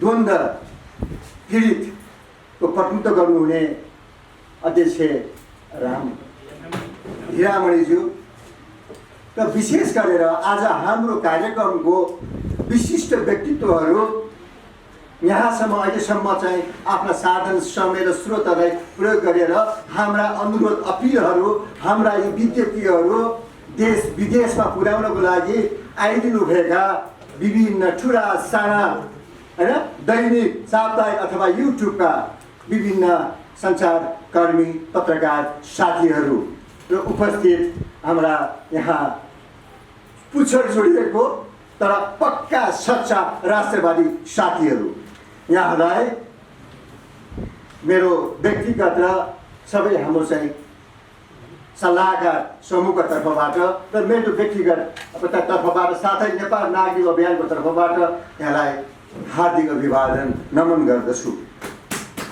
र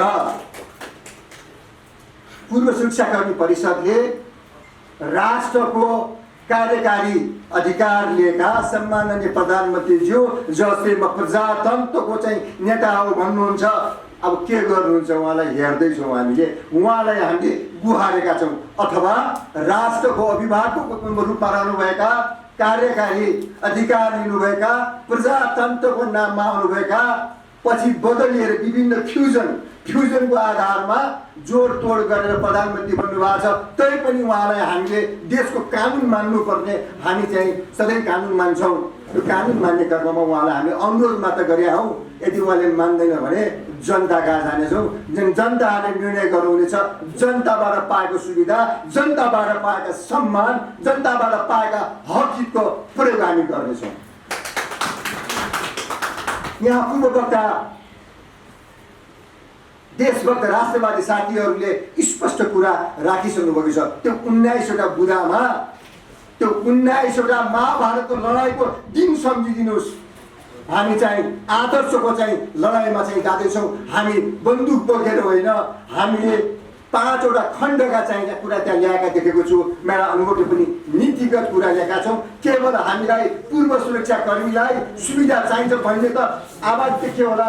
हामी उभिँदाखेरि हाम्रो जस्तो विज्ञता भए पनि, जस्तो हाम्रो मेहनत त्याग भए पनि सबैभन्दा हाम्रो पहिचान भनेको राष्ट्रिय सुरक्षा नै पहिचान हो। तपाईँहरूले सुरक्षाको हक मात्रै मागेको छ भनेर नहेरिदिनु होला। हाम्रा आदरणीय पत्रकार साथीहरू, आदरणीय चाहिँ हाम्रा देश विदेशमा रहनुभएका नेपाली दाजुभाइ दिदीबहिनी र यो सरकार जसले नेतृत्व गरेको छ, यो कागजी सरकार छ, जोडचुक गरेको सरकार छ, खबरदार यो खालि हाम्रो कागजको अनुरोध मात्र होइन, त्यसपछिका कदम तपाईँहरूको रेस्पोन्समा भर पर्नेछ। त्यसैले हामीले अरू राजनैतिक पार्टीले यस्तो गर्छु तोडफोड गर्छु भन्छ, अनसन गर्छु भन्छ, हामीले त्यो शब्द प्रयोग गरेको छैनौँ। किनकि हामी त सधैँभरि सारङ्गी त मिठी बोल्छ जति रेटी पनि। हामी त राष्ट्रका राष्ट्रसेवक हौ, राष्ट्र रक्षक हौ।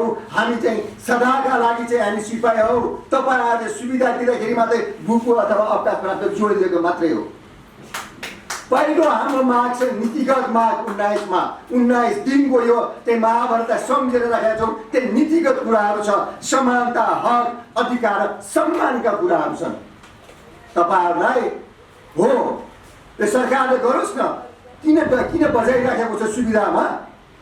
ठुलो बन्दुक पर्ने सेनालाई दिनुपर्ने कस्तो किसिमको चाहिँ रासन हो, कस्तो लुगा हो, कस्तो हतियार हो? अर्धसैनिक बलले बोक्नुपर्ने हतियार कस्तो हो, परिचालनको ऐन कानुनको हो, सीमामा चाहिँ बोर्डर सेक्युरिटी गर्ने कुरो र सीमामा रक्षा गर्ने सेनाको चाहिँ ताकत, क्षमता र उसको चाहिँ तपाईँको चाहिँ कौशलता तपाईँले के बनाउने हो? त्यसपछि विधिको शासनको लागि प्रहरीलाई तपाईँले दिने साधन स्रोत अख्तियारी के हो? कागजमा लेखिदिएर अनुसन्धान गर्ने, भिआइपी सुरक्षा गरिदिने, महत्त्वपूर्ण प्रतिष्ठानको सुरक्षा गर्ने भन्ने मात्र होइन। कागजमा दिएको अधिकार त छ, तर तपाईँहरूले हात बाँधिदिनु भएको छ सेनाको, हात बाँधिदिनु भएको छ प्रहरीको, हात बाँधिदिनु भएको छ सशस्त्र राष्ट्रिय अनुसन्धानको। सुरक्षाको पानीमा, समुद्रमा तपाईँ अथवा गिलासमा तपाईँ सुया, फलामको सुई राख्नुहोस्, त्यो डुब्छ। त्यो सुया डुब्छ, तर हजारौँ टनको जहाजहरू पानीमा तैरिन्छ। सुरक्षा र रक्षालाई, डिफेन्स र सेक्युरिटीलाई लक्ष्यमा पुर्याउने राज्यको व्यवस्था चाहिँ यहाँ हेर, राज्यको पहिचान, संस्कार, संस्कृति र राष्ट्रिय साधनहरूलाई बचाएर राख्ने, सँगैसँग सम्बन्ध गर्नमा अग्रपङ्क्तिमा छाती थाप्न जाने को हो रक्षा र सुरक्षा हो। सेना, सशस्त्र प्रहरी, प्रहरी र राष्ट्रिय अनुसन्धान हो। त्यसलाई सक्षम बनाउने इन्टेलिजेन्स हो।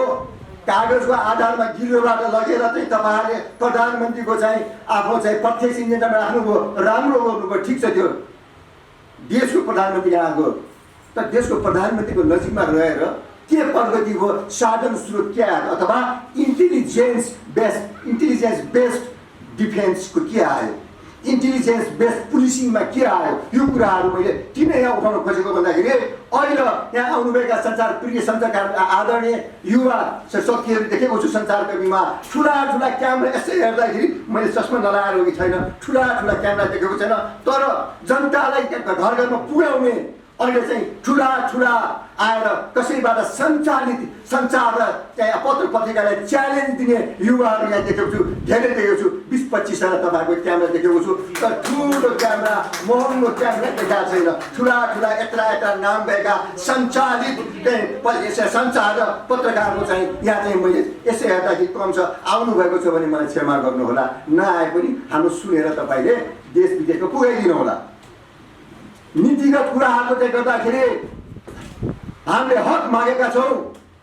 एउटा पार्टी खोलेर दर्ता गरेर विदेशी भत्ता खाएर डलर चाहिँ छिमेकीको भागो अथवा उता चाइनाको पैसा खाएर अथवा भारतको पैसा खाएर अनि चाहिँ नक्कली नागरिकता ल्याएर आएर मन्त्री बन्ने तपाईँका दलहरू अनि राष्ट्रिय सभामा पुग्ने 5 लाख भन्दा बढ्ता भुगु भइसकेको छ। 5 लाखको चाहिँ 5-25 लाख हुन्छ। 25 लाख भोट आयो भने तपाईँ कति सिट दिनुहुन्छ? त्यसको आधा सिट दिनु हामीलाई। 5% हुन्छ कि 10% हुन्छ। त्यो प्रतिशतले हाम्रो चाहिँ कुनै व्यक्तिको पहिचान होइन, कुनै दलको चाहिँ झन्डामा आउँदैन, राष्ट्रिय झन्डामा आउँछ। त्यो नीतिगत कुरा राखेको छ। त्यो राष्ट्रिय सभामा जुनसुकै व्यवस्था होस्, अहिले चाहिँ जेन तेन जोडमेलको आधारमा चलेको फालिमेल लागेको त्यहाँ आएर चाहिँ असफल भइसक्यो संविधान र व्यवस्थाको कुरामा पनि अथवा भोलि आउने व्यवस्थामा पनि त्यो व्यवस्था हुनुपर्छ भन्ने हाम्रो माग हो। त्यो नीतिगत माग हो। त्यो मागले कुनै पार्टीको चाहिँ आएर काहीँ बिग्री भयो भने पनि नेपालको झन्डा मुनि बस्ने त्यो चाहिँ राष्ट्रिय सुरक्षाकर्मीको राष्ट्रिय प्रतिनिधिमा अनुभवी मान्छे जान्छ र राष्ट्रलाई दिनुहुन्छ अथवा राष्ट्रिय व्यवस्था, राष्ट्रिय साधन र हिमाल पहाड तराईको नागरिक हकको कुरा त्यहाँ आउनेछ। त्यो नीतिगत कुरा के हो? हामीले केवल पेन्सनको कुरा गरेको छैनौँ। पेन्सन पनि के मागेका छौँ र तिमीहरूले यही भएको व्यवस्थापनको कुरा मागेका छौ। त्यहाँ हामीले नीतिको कुरामा चाहिँ सानो थलरी दियौँ। हामीले के मागेको छौँ र हामी देशका लागि लड्छौँ, देशका लागि छाती थाप्न जान्छौँ। यो देशमा सबै जनताले मन पराएको व्यवस्थाको हामी रक्षा गर्छौँ। हाम्रो राष्ट्रिय पहिचान सनातन हिन्दू राज्यको लागि कायम गरिदियो। हाम्रो फौजको शक्ति भनेको यिनीहरूको चाहिँ आइटी बनाएका यो आधुनिक साइन्सले बनाएको त्यहाँ हाम्रो गोलीगट्ठा र बारुद होइन, हाम्रो भनेको आस्था हो। त्यो हाम्रो सनातनको चाहिँ जुन शक्ति छ त्यो शक्तिको आधारमा लडेका पुर्खा हुन्, जहाँ विश्वका ठुला ठुला राष्ट्रिय शक्ति ठुला ठुला शक्ति पनि आएर उनीहरू यहाँ घुँडा टेकेर गएको इतिहास कार्य लेख्नुभएका डाक्टर प्रेम बस्नेतले पछिल्लो पटक सबैलाई उजागर गरेको इतिहास किताबमा आइसकेको छ। सेनाले पटक पटक प्रकाशन गरेका गराउन लगेको किताबलाई पनि करेक्सन गरेर यथार्थ खोलेको किताब आइसकेको छ। अथवा तपाईँ हाम्रो पहिचानहरू त्यहाँ स्पष्ट त्यो किताबमा आएको छ।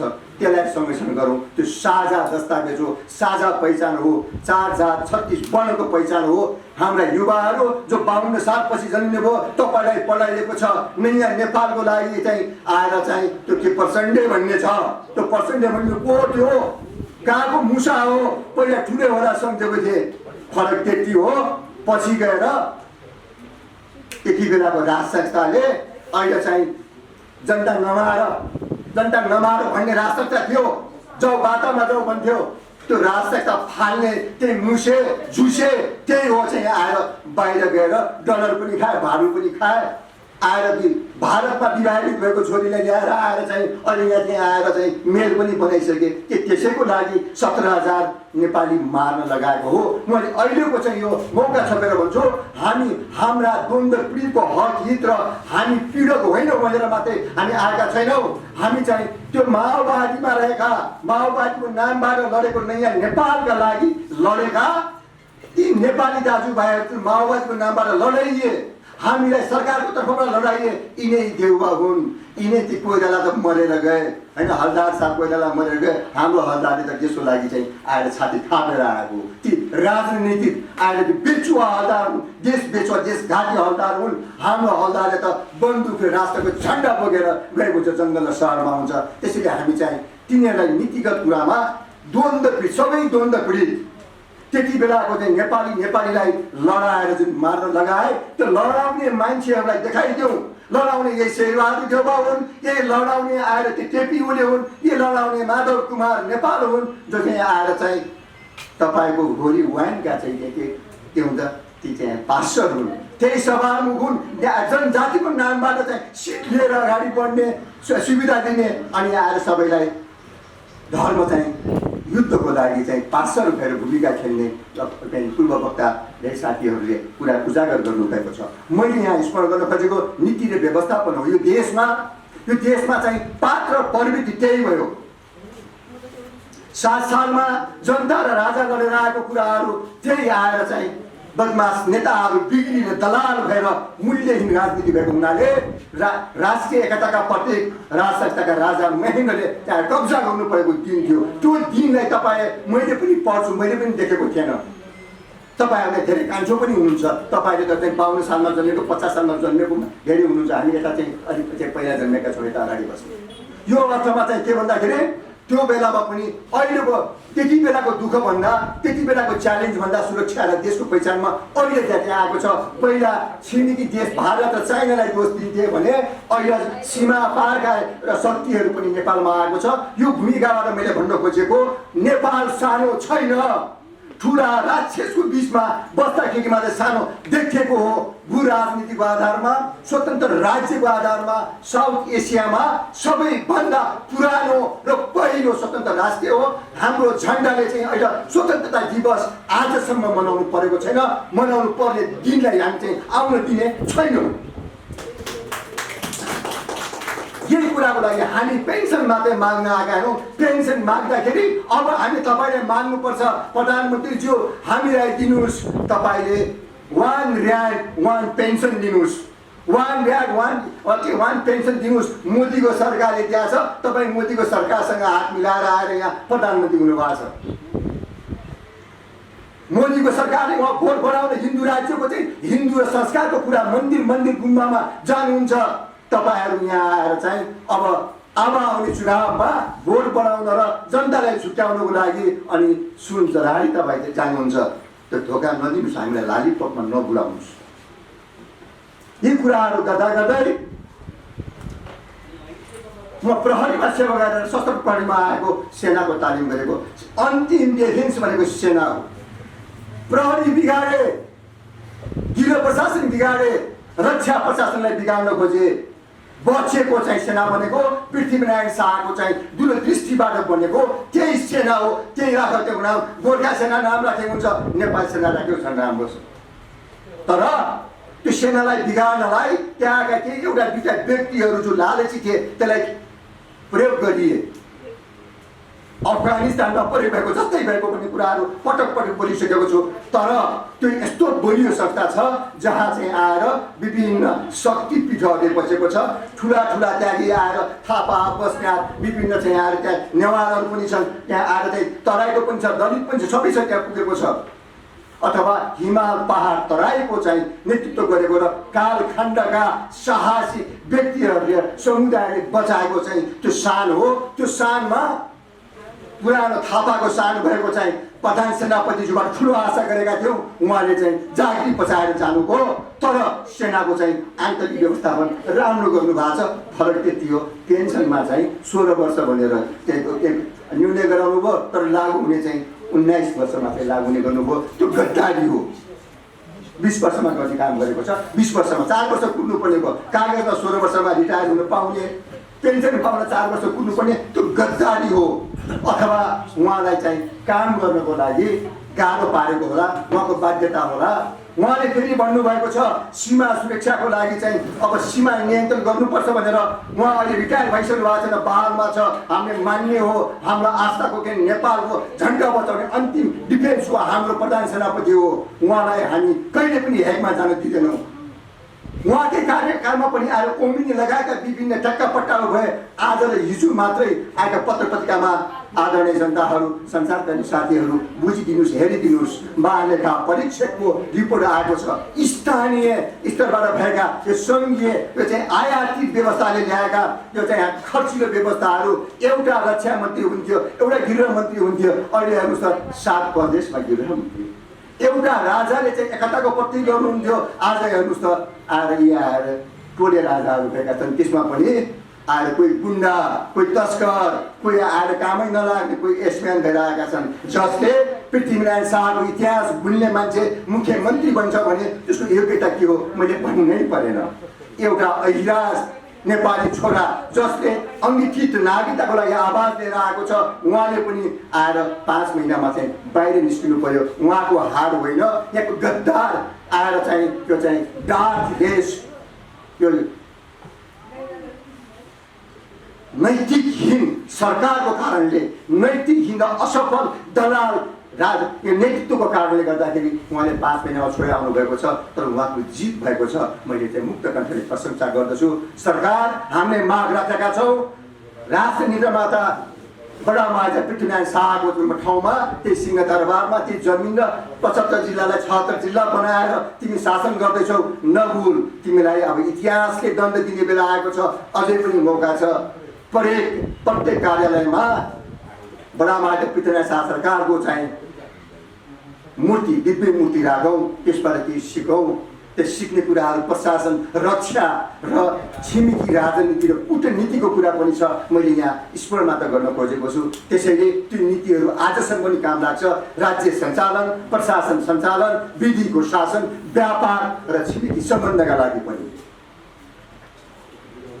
अर्को कुरा आएको छ, हामीले पृथ्वीनारायण शाह सरकारको दिनमा हामीलाई बिदा मागेर तिमीहरूलाई तास खेल्नलाई होइन कर्मचारीलाई, हामी त उहाँप्रतिको आस्था र अन्तिम नेपालीले पनि सम्झिरहोस् हाम्रो नेपाल भनेर पहिचानको चाहिँ सूत्राधार को हो भनेर त्यहाँ जाओस् भनेको छु। म व्यक्तिगत रूपमा नेवार समुदायको हो। नेवार समुदाय बाहिर डोटीको नेवार हो।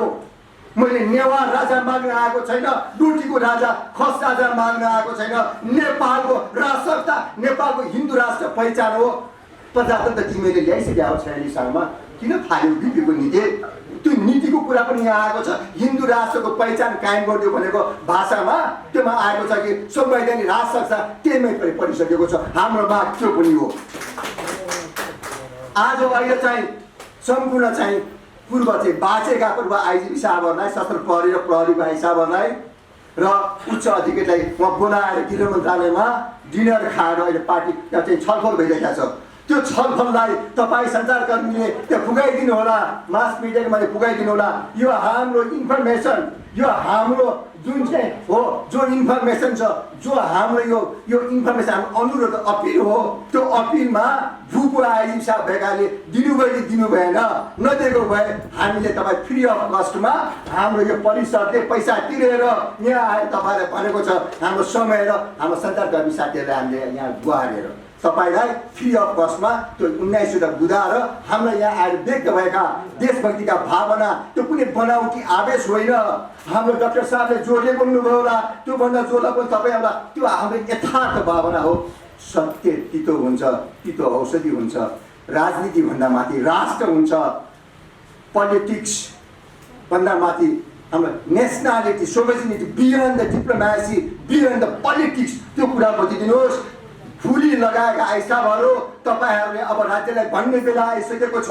त्यो भन्ने नीतिकै कुरामा मैले अलिकति पस्काउन खोजेको छु। त्यो नीतिमा छ अब राजनीतिक चरित्र। यो एमाले भन्ने कम्युनिस्ट हो कि होइन, माओवादी कम्युनिस्ट हो कि होइन, माले मसाले र मण्डलेको चरित्रहरू, यो देशमा माले मसालेको चरित्रहरू, मण्डलेको चरित्र र अहिले कम्युनिस्ट र प्रजातन्त्रवादी हुने र विभिन्न पार्टीहरूको चाहिँ चरित्र विकास गर्छु भन्ने राजा फाल्दाखेरि हिन्दू फाल्दाखेरि आएर चाहिँ जनमत नगर्ने अहिले चाहिँ अब चाहिँ हिन्दू राज्यको पहिचान कायम गरिदियो भन्नको लागि जनमत गर्नुपर्छ भन्ने 4वटा व्यक्तित्व आएको छ। पछिल्लो व्यक्तित्व आएर भारतका डाक्टर साहब उपाध्यायजी आएर यहाँ बोलेर जानुभयो। त्यही ठाउँमा हामी बोलेको छु। त्यो पनि उहाँले चाहिँ हिन्दीमा अङ्ग्रेजीमा ट्रान्सलेट भएर एमबिसीमा पुगिहाल्छ अथवा भारतमा पुगिहाल्छ, अमेरिकामा पुगिहाल्छ, चाइनामा पुगिहाल्छ, पुगोस् पनि। अहिले चाहिँ टेक्नोलोजीले या के उहाँले सुनाउँछ, डाक्टर साहब भारतमा 82 करोड हिन्दू छ। भारतको भाजपाको चाहिँ डाक्टर साहब आउनुभयो, उपाध्यायजी तपाईँ सुनिए हमारी appeal, please listen very sincerely. Nationality is beyond the diplomacy. Nationality is beyond the politics. Nationality is beyond the friendship. We are the Hindu. We burn as a Hindu. We respect the other religions. हामीले यहाँ आएर एकछिन मल्लको पालामा आएको मुसलमानलाई पनि हामीले रक्षा गरेका छौँ। तपाईँ अहिले पछि बनेको क्रिस्चियनहरूलाई भन्छु, तपाईँ पछि बनेका क्रिस्चियनहरू हिन्दू बनिदिनुहोस्। र परापुरको कालबाट बनेका क्रिस्चियनहरू छ, तपाईँलाई हामी स्वागत गर्छौँ। सबै धर्मलाई हामी चाहिँ कदर गर्छौँ भन्न खोजेको छु। र 82 करोड हिन्दूले भारतमा हिन्दू राज्य बनाउनुहोस् न। तपाईँ त्यहाँ गएर दिल्लीमा गएर त्यहाँ आएर चाहिँ सम्माननीय प्रधानमन्त्री मोदीजीको गति आएर फोरेनबाट बोल्नुहोस् न। त्यो साथ हामीलाई पाइहाल्छ नि। गङ्गाको इतिहास, सभ्यताको इतिहास, 22वटा देशमा चाहिँ आएको सनातन हिन्दूको इतिहास। सिन्धु त शब्द भिन्दै हो। हामी सनातन खोजिरहेको छौँ, तपाईँ हिन्दू राष्ट्रको लागि बोलिदिनुहुन्छ, हामी सनातनको लागि बोलेका छौँ। हाम्रो 3 करोड जनसङ्ख्याको भूमिमा हामी अन्य धर्मलाई हामी स्वागत गर्छौँ। त्यसैले राजदरबारको अगाडि मुसलमानको हाम्रो समुदायको मस्जिद छ।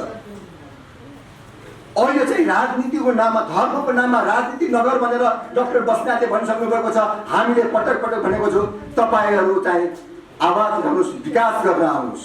त्यसैले अहिले पनि मौका छ। 7 सालमा पनि भारतको सहयोग भएको हो हामीलाई। 46 सालमा चाक्सीबारीमा सहयोग भएको छ। अब तपाईँ रत्नपार्कमा आइदिनुहोस्। त्यहाँको चाहिँ भारत र नेपालको सम्बन्ध त्यहाँ आएर सुधार्ने नेताहरू, you are welcome and come to our Ratna Park at the road. We'll discuss, we'll work together for the sake of Hinduism, for the sake of the humanity in the all over the globe, not only in the Bharat and India, in the all over the globe. विश्वको लागि हामी पैसाको लागि गर्न तयार छौँ। आउनु छलफल गरौँ। अहिले हाम्रा बुबा आर्मी चिफ साहबलाई फगाई फुगाई गरेर 4 वर्ष अगाडि लगेर चाहिँ आएर चाहिँ त्यहाँ आएर तिमीहरू चाहिँ 80ले शपथ खायो। 2-3 दिन अगाडि ल्याएर अफिस खोल्न लगाएर अहिले हिन्दू राष्ट्रको कुरा ल्याउने भाग्न ल्याएको कि विकास गर्न ल्याएको। 82 करोड हिन्दू त्यही छ। 3 करोड हिन्दूमा चाहिँ आएर 90% हिन्दू हाम्रो हो नि। त्यसैले रविन्द्र मिश्रजी तपाईँ मेरो साथी पनि हो। तपाईँले आवाज उठाउनु भएको छ। सिके रावतको आवाज तपाईँले उठाउनु भएको छ। तपाईँले आवाज उठाउनु भएको छ। भारतको चाहिँ डाक्टरले आएको बुढीको आवाज उठाउनु भएको छ। तपाईँले आवाज उठाउनु भएको छ। माओवादीबाट चाहिँ बङ्गाल छुटेर गएको चाहिँ विप्लवजीले उठाएको आवाज छ। तपाईँ पनि खस क्षेत्रको, तपाईँ पनि ठगुरी हो विप्लवजी। तपाईँको छोरा डाक्टर पढिरहेका छ। बाबुरामको छोरा चाहिँ डाक्टर पढिसके। तर माओवादीको नाममा लडेका बच्चाहरू र सेना र प्रहरीका हाम्रा घाइतेहरू, एकल महिलाहरू कहाँ छन्? त्यो मञ्च हो हामीले बनाएको। यो मञ्च त्यो मञ्च हो। त्यसैले हिमाल पहाड रहेका सबै प्रकारका द्वन्द्वपीडित जनताहरू एउटै मञ्चबाट आऊ। यो राष्ट्रिय गद्दारीहरू नेता चिनाइदिउँ। कङ्ग्रेसमा को छ, कम्युनिस्टमा को छ, माओवादीमा को छ, सेनामा को छ, प्रहरीमा को छ, व्यापारीमा को छ, अथवा आन्दोलनमा आएका मान्छे को छ, त्यसलाई चाहिँ अब नङ्ग्याउने बेला हो। स्वचालित र सञ्चालित पेजमा चिनाउने बेला हो। अब मैले धेरै समय गरेर भन्दाखेरि अब चाहिँ राजनीतिक चरित्रको चाहिँ र समाजमा भएका सबैको समीक्षा गर्ने बेला आयो। त्यो समीक्षा गर्ने जिम्मेवारी चाहिँ अब चाहिँ आएर सेना अध्यक्ष, सेनाको चाहिँ प्रधान सेनापति जसले चाहिँ यहाँ आएर अब जिम्मेवारी लिँदै हुनुहुन्छ औपचारिक रूपमा, तर उहाँको चाहिँ संस्कार रूपमा जिम्मेवारी लिइसक्नु भएको छ। उहाँबाट ठुलो आशा राखेका छौँ। उहाँलाई एमसिसीको चाहिँ आएर चाहिँ अमेरिकामा पोस्ट गरेको आरोप छ। अमेरिकामा पोस्ट गरेर आरोप होइन, अमेरिकालाई गाली गर्ने पनि बेला होइन। एमसिसीसँगसँगै म जोडेर जान्छु।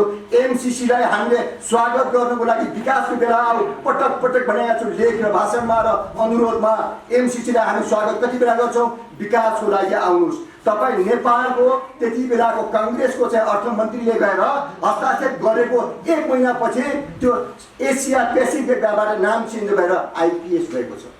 तपाईँले हस्ताक्षर गर्दाखेरि तपाईँको इन्डो पेसिफिकको पार्ट थिएन एमसिसी, तर तपाईँले हस्ताक्षर गरेर आइसकेपछि कतिवटा 14वटा चाहिँ हस्ताक्षर भएको छ भन्छ, तर जनतालाई थाहा छैन।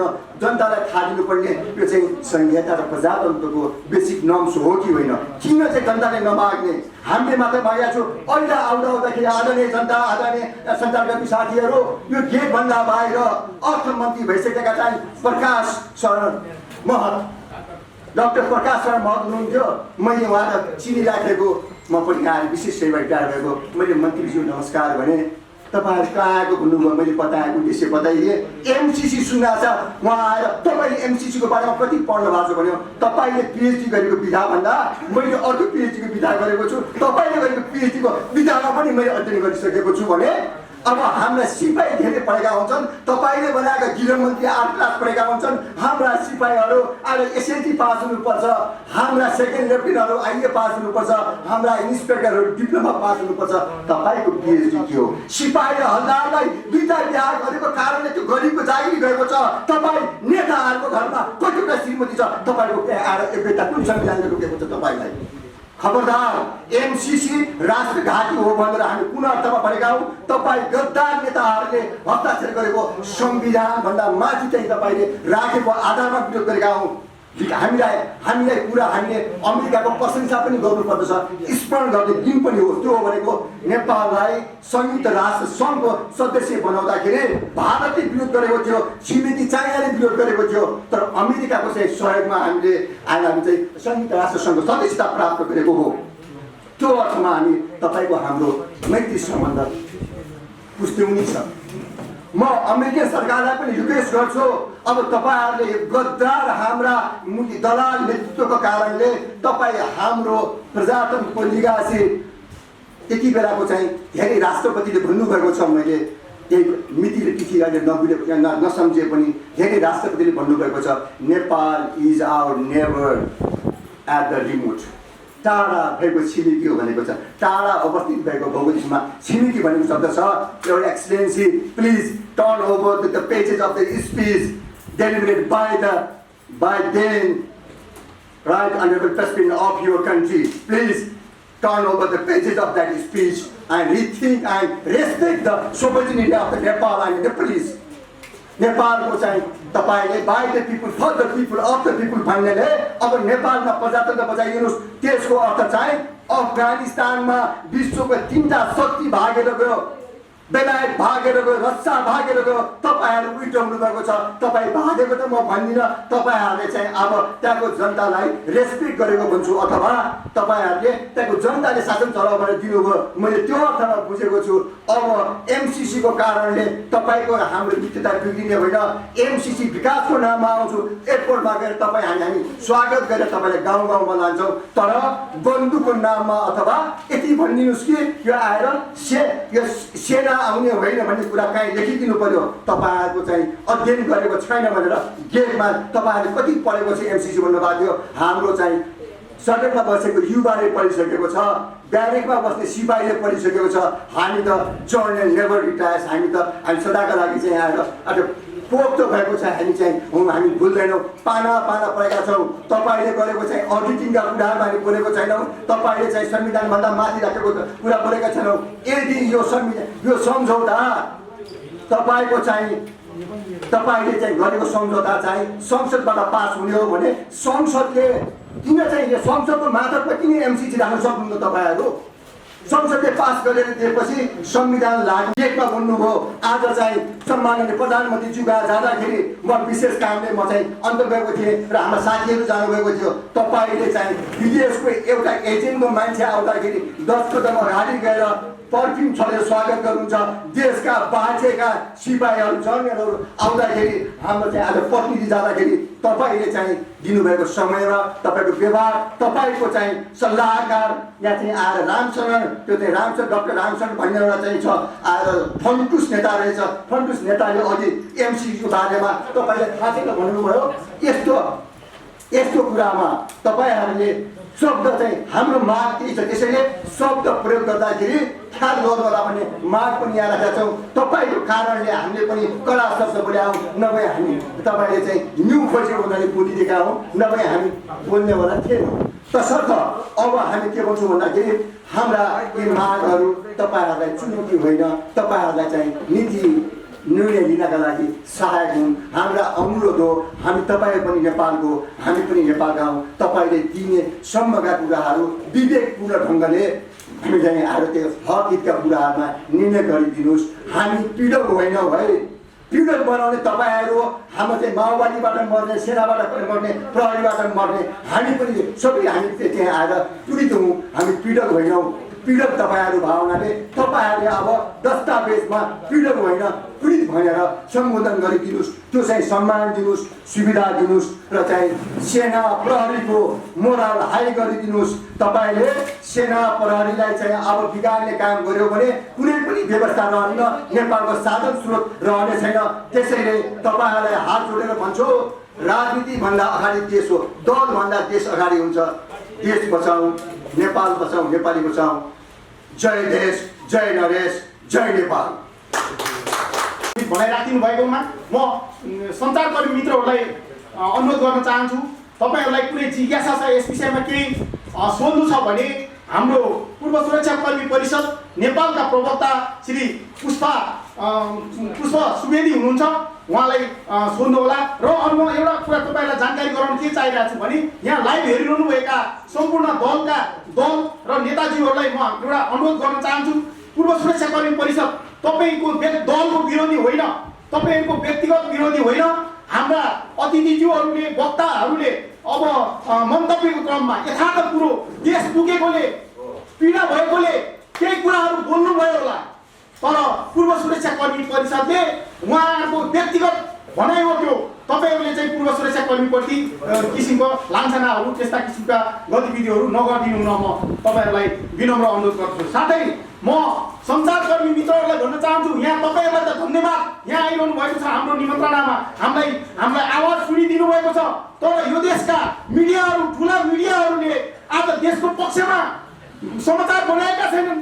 राष्ट्रघात हुँदा समाचारको विषय बन्दैन, एमसीसीको विषयमा कुनै पनि मिडियाले समाचार लेख्दैन। यो एकदम दुर्भाग्य र विडम्बनाको कुरा हो। पहिला राष्ट्र जोगाउनुहोस्, राष्ट्र जोगियो भने तपाईँहरू जोगिने हुनुहुन्छ, तपाईँहरूको पत्रकारिता जोगिने छ। तपाईँहरू त्यसैले पहिला देश खोल्नुहोस्, पार्टीकारिता र गुटकारिताबाट अलग हुनुहोस् र असल नागरिक बन्नुहोस् भनेर म हार्दिक अनुरोध गर्छु। यो आग्रह हो, पूर्वाग्रह होइन, यो मैले तितो कुराहरू भनेको उहाँहरूलाई अनुरोध गरेको। अब त्यसै गरी अब एउटा कुरा के छ भने राष्ट्रिय सबै प्रधान सेनापति हुनुभयो, आइजिपी हुनुभयो, मुख्य सचिव हुनुभयो, आयुक्तहरू हुनुभयो, तर राष्ट्रको झन्डा बोल्दाखेरि जलाउँदाखेरि बोल्न सक्नु भएन। राष्ट्रिय झन्डा जल्दाखेरि चित्त दुखेन तपाईँहरूलाई, राष्ट्रको सीमा मिचिँदा तपाईँहरूलाई चित्त दुखेन। जनताले यो कुरा हिसाब किताब राखिरहेका छन् र राष्ट्रघाती एमसीसी भोलि कदाचित जनतालाई झुक्याएर छरेर ल्याइयो भने हामी पूर्व सुरक्षाकर्मी परिषद नेपाल त्यो जनताको साथमा रहने तपाईँहरूलाई जानकारी पनि गराउन चाहे। र अब कार्यक्रमको अन्त हुन लागेको छ। अब आजको यस कार्यक्रमको समापन गरिदिनु हुन आजका यस कार्यक्रमका सभापति एवं पूर्व सुरक्षाकर्मी परिषद नेपालका केन्द्रीय अध्यक्ष श्री केबी राउतज्यूलाई विनम्र अनुरोध गर्दछु। धन्यवाद। म यस कार्यक्रमबाट बिदा भएँ। धन्यवाद पूर्व सचिव। यस आजको यो कार्यक्रम जुन हामीले सम्माननीय प्रधानमन्त्रीज्यूमा ज्ञापन पत्र बुझायौँ, उहाँले हामीले हाम्रो अनुरोध स्वीकारेर उहाँले हामीलाई समय दिनुभयो, त्यसको निमित्त उहाँलाई मुरी धन्यवाद। र हामीले यहाँ जुन यो हाम्रो ज्ञापन पत्र सार्वजनिक अथवा प्रेस मिट पत्रकार सम्मेलनमा जुन कुराहरू उठ्यो, हाम्रा अतिथिज्यूहरूले जुन किसिमको वक्तव्यहरू दिनुभयो, हामी पूर्व सुरक्षाकर्मी परिषद नेपाल कुनै पनि पार्टीको समर्थन, कुनै पनि संस्थाको समर्थन होइन। हामी राष्ट्र र राष्ट्रियताका निमित्त अगाडि बढिरहेका छौँ। हामी सम्पूर्ण सुरक्षाकर्मी परिषदमा रहनुभएका सम्पूर्ण पार्टीमा आबद्ध हुनुहुन्छ उहाँहरूलाई हामीले कुनै पनि लान्छना लागेका छैनौँ। हामी सबै पार्टीका पूर्व सुरक्षाकर्मी हौँ। हामी एक कदम पार्टीभन्दा माथि उठेका छौँ। हामी सुरक्षाकर्मी जुन अघि प्रवक्ता अतिथिज्यूहरूले जुन भनिसक्नु भएको छ, हामी सधैँभरिको सुरक्षाकर्मी हौँ। हामी चितामा नपुगेसम्म हाम्रा राष्ट्रपतिको दायित्व हामीले बिर्सिने छैनौँ। हामी सधैँका सुरक्षाकर्मी रहनेछौँ। मात्र अहिले हामीले हाम्रा चाहिँ पोसाक वर्दी खोलेका छौँ, तर हामी सुरक्षाकर्मी नै हौँ। हामी माथि भएका जुन किसिमका चाहिँ विभेदहरू छन्, ती विभेदहरू चाहिँ अन्त्य हुनुपर्छ, विभेदको चाहिँ सुनवाई हुनुपर्छ भन्ने किसिमले जुन हामीले 19 बुँदे मागपत्रहरू प्रस्तुत गरेका छौँ, सम्माननीय प्रधानमन्त्रीज्यूबाट हाम्रा यी मागहरू जुन चाहिँ त्यसका निमित्त मागहरू पुरा गर्नुहुनेछ भन्ने हामीले धेरै आशा लिएका छौँ। उहाँले जुन हामीलाई दिनुभएको समय फेरि पनि हामीले म धेरै धन्यवाद दिन चाहन्छु। यति भन्दै हाम्रो यहाँ उपस्थित हाम्रा पूर्व अतिथिज्यूहरू, प्रमुख अतिथिज्यूहरू र हाम्रा पूर्व सुरक्षाकर्मी परिषदमा आबद्ध पदाधिकारीज्यूहरू, पत्रकार मित्रहरू, मिडिया कर्मीज्यूहरू र उपस्थित सम्पूर्ण सबैमा न्यानो अभिवादन व्यक्त गर्दै हाम्रा यी जुन विचारहरू हाम्रा कुना कुनामा हाम्रा सम्पूर्ण पूर्व सुरक्षाकर्मी सुरक्षाकर्मीका आश्रित परिवारहरू र नेपाली समुदाय जुन जनसमुदायहरूमा स्वदेश तथा विदेशको कुना कुनामा पुर्याउन सहयोगी भूमिका निर्वाह गरिदिनुहुनेछ भन्ने उहाँलाई तपाईँहरू पत्रकार मित्र र अरू मिडियाकर्मी ज्यूहरूलाई जुन आभार र अभिवादन व्यक्त गर्दै मेरो आज यो भनाइ यहीँ टुङ्ग्याउँछु र यो आजको यो पत्रकार सम्मेलनको समापन भएको घोषणा गर्न चाहन्छु। हस्त, धन्यवाद। जय राष्ट्र, जय मातृभूमि। समाजको आवाज.com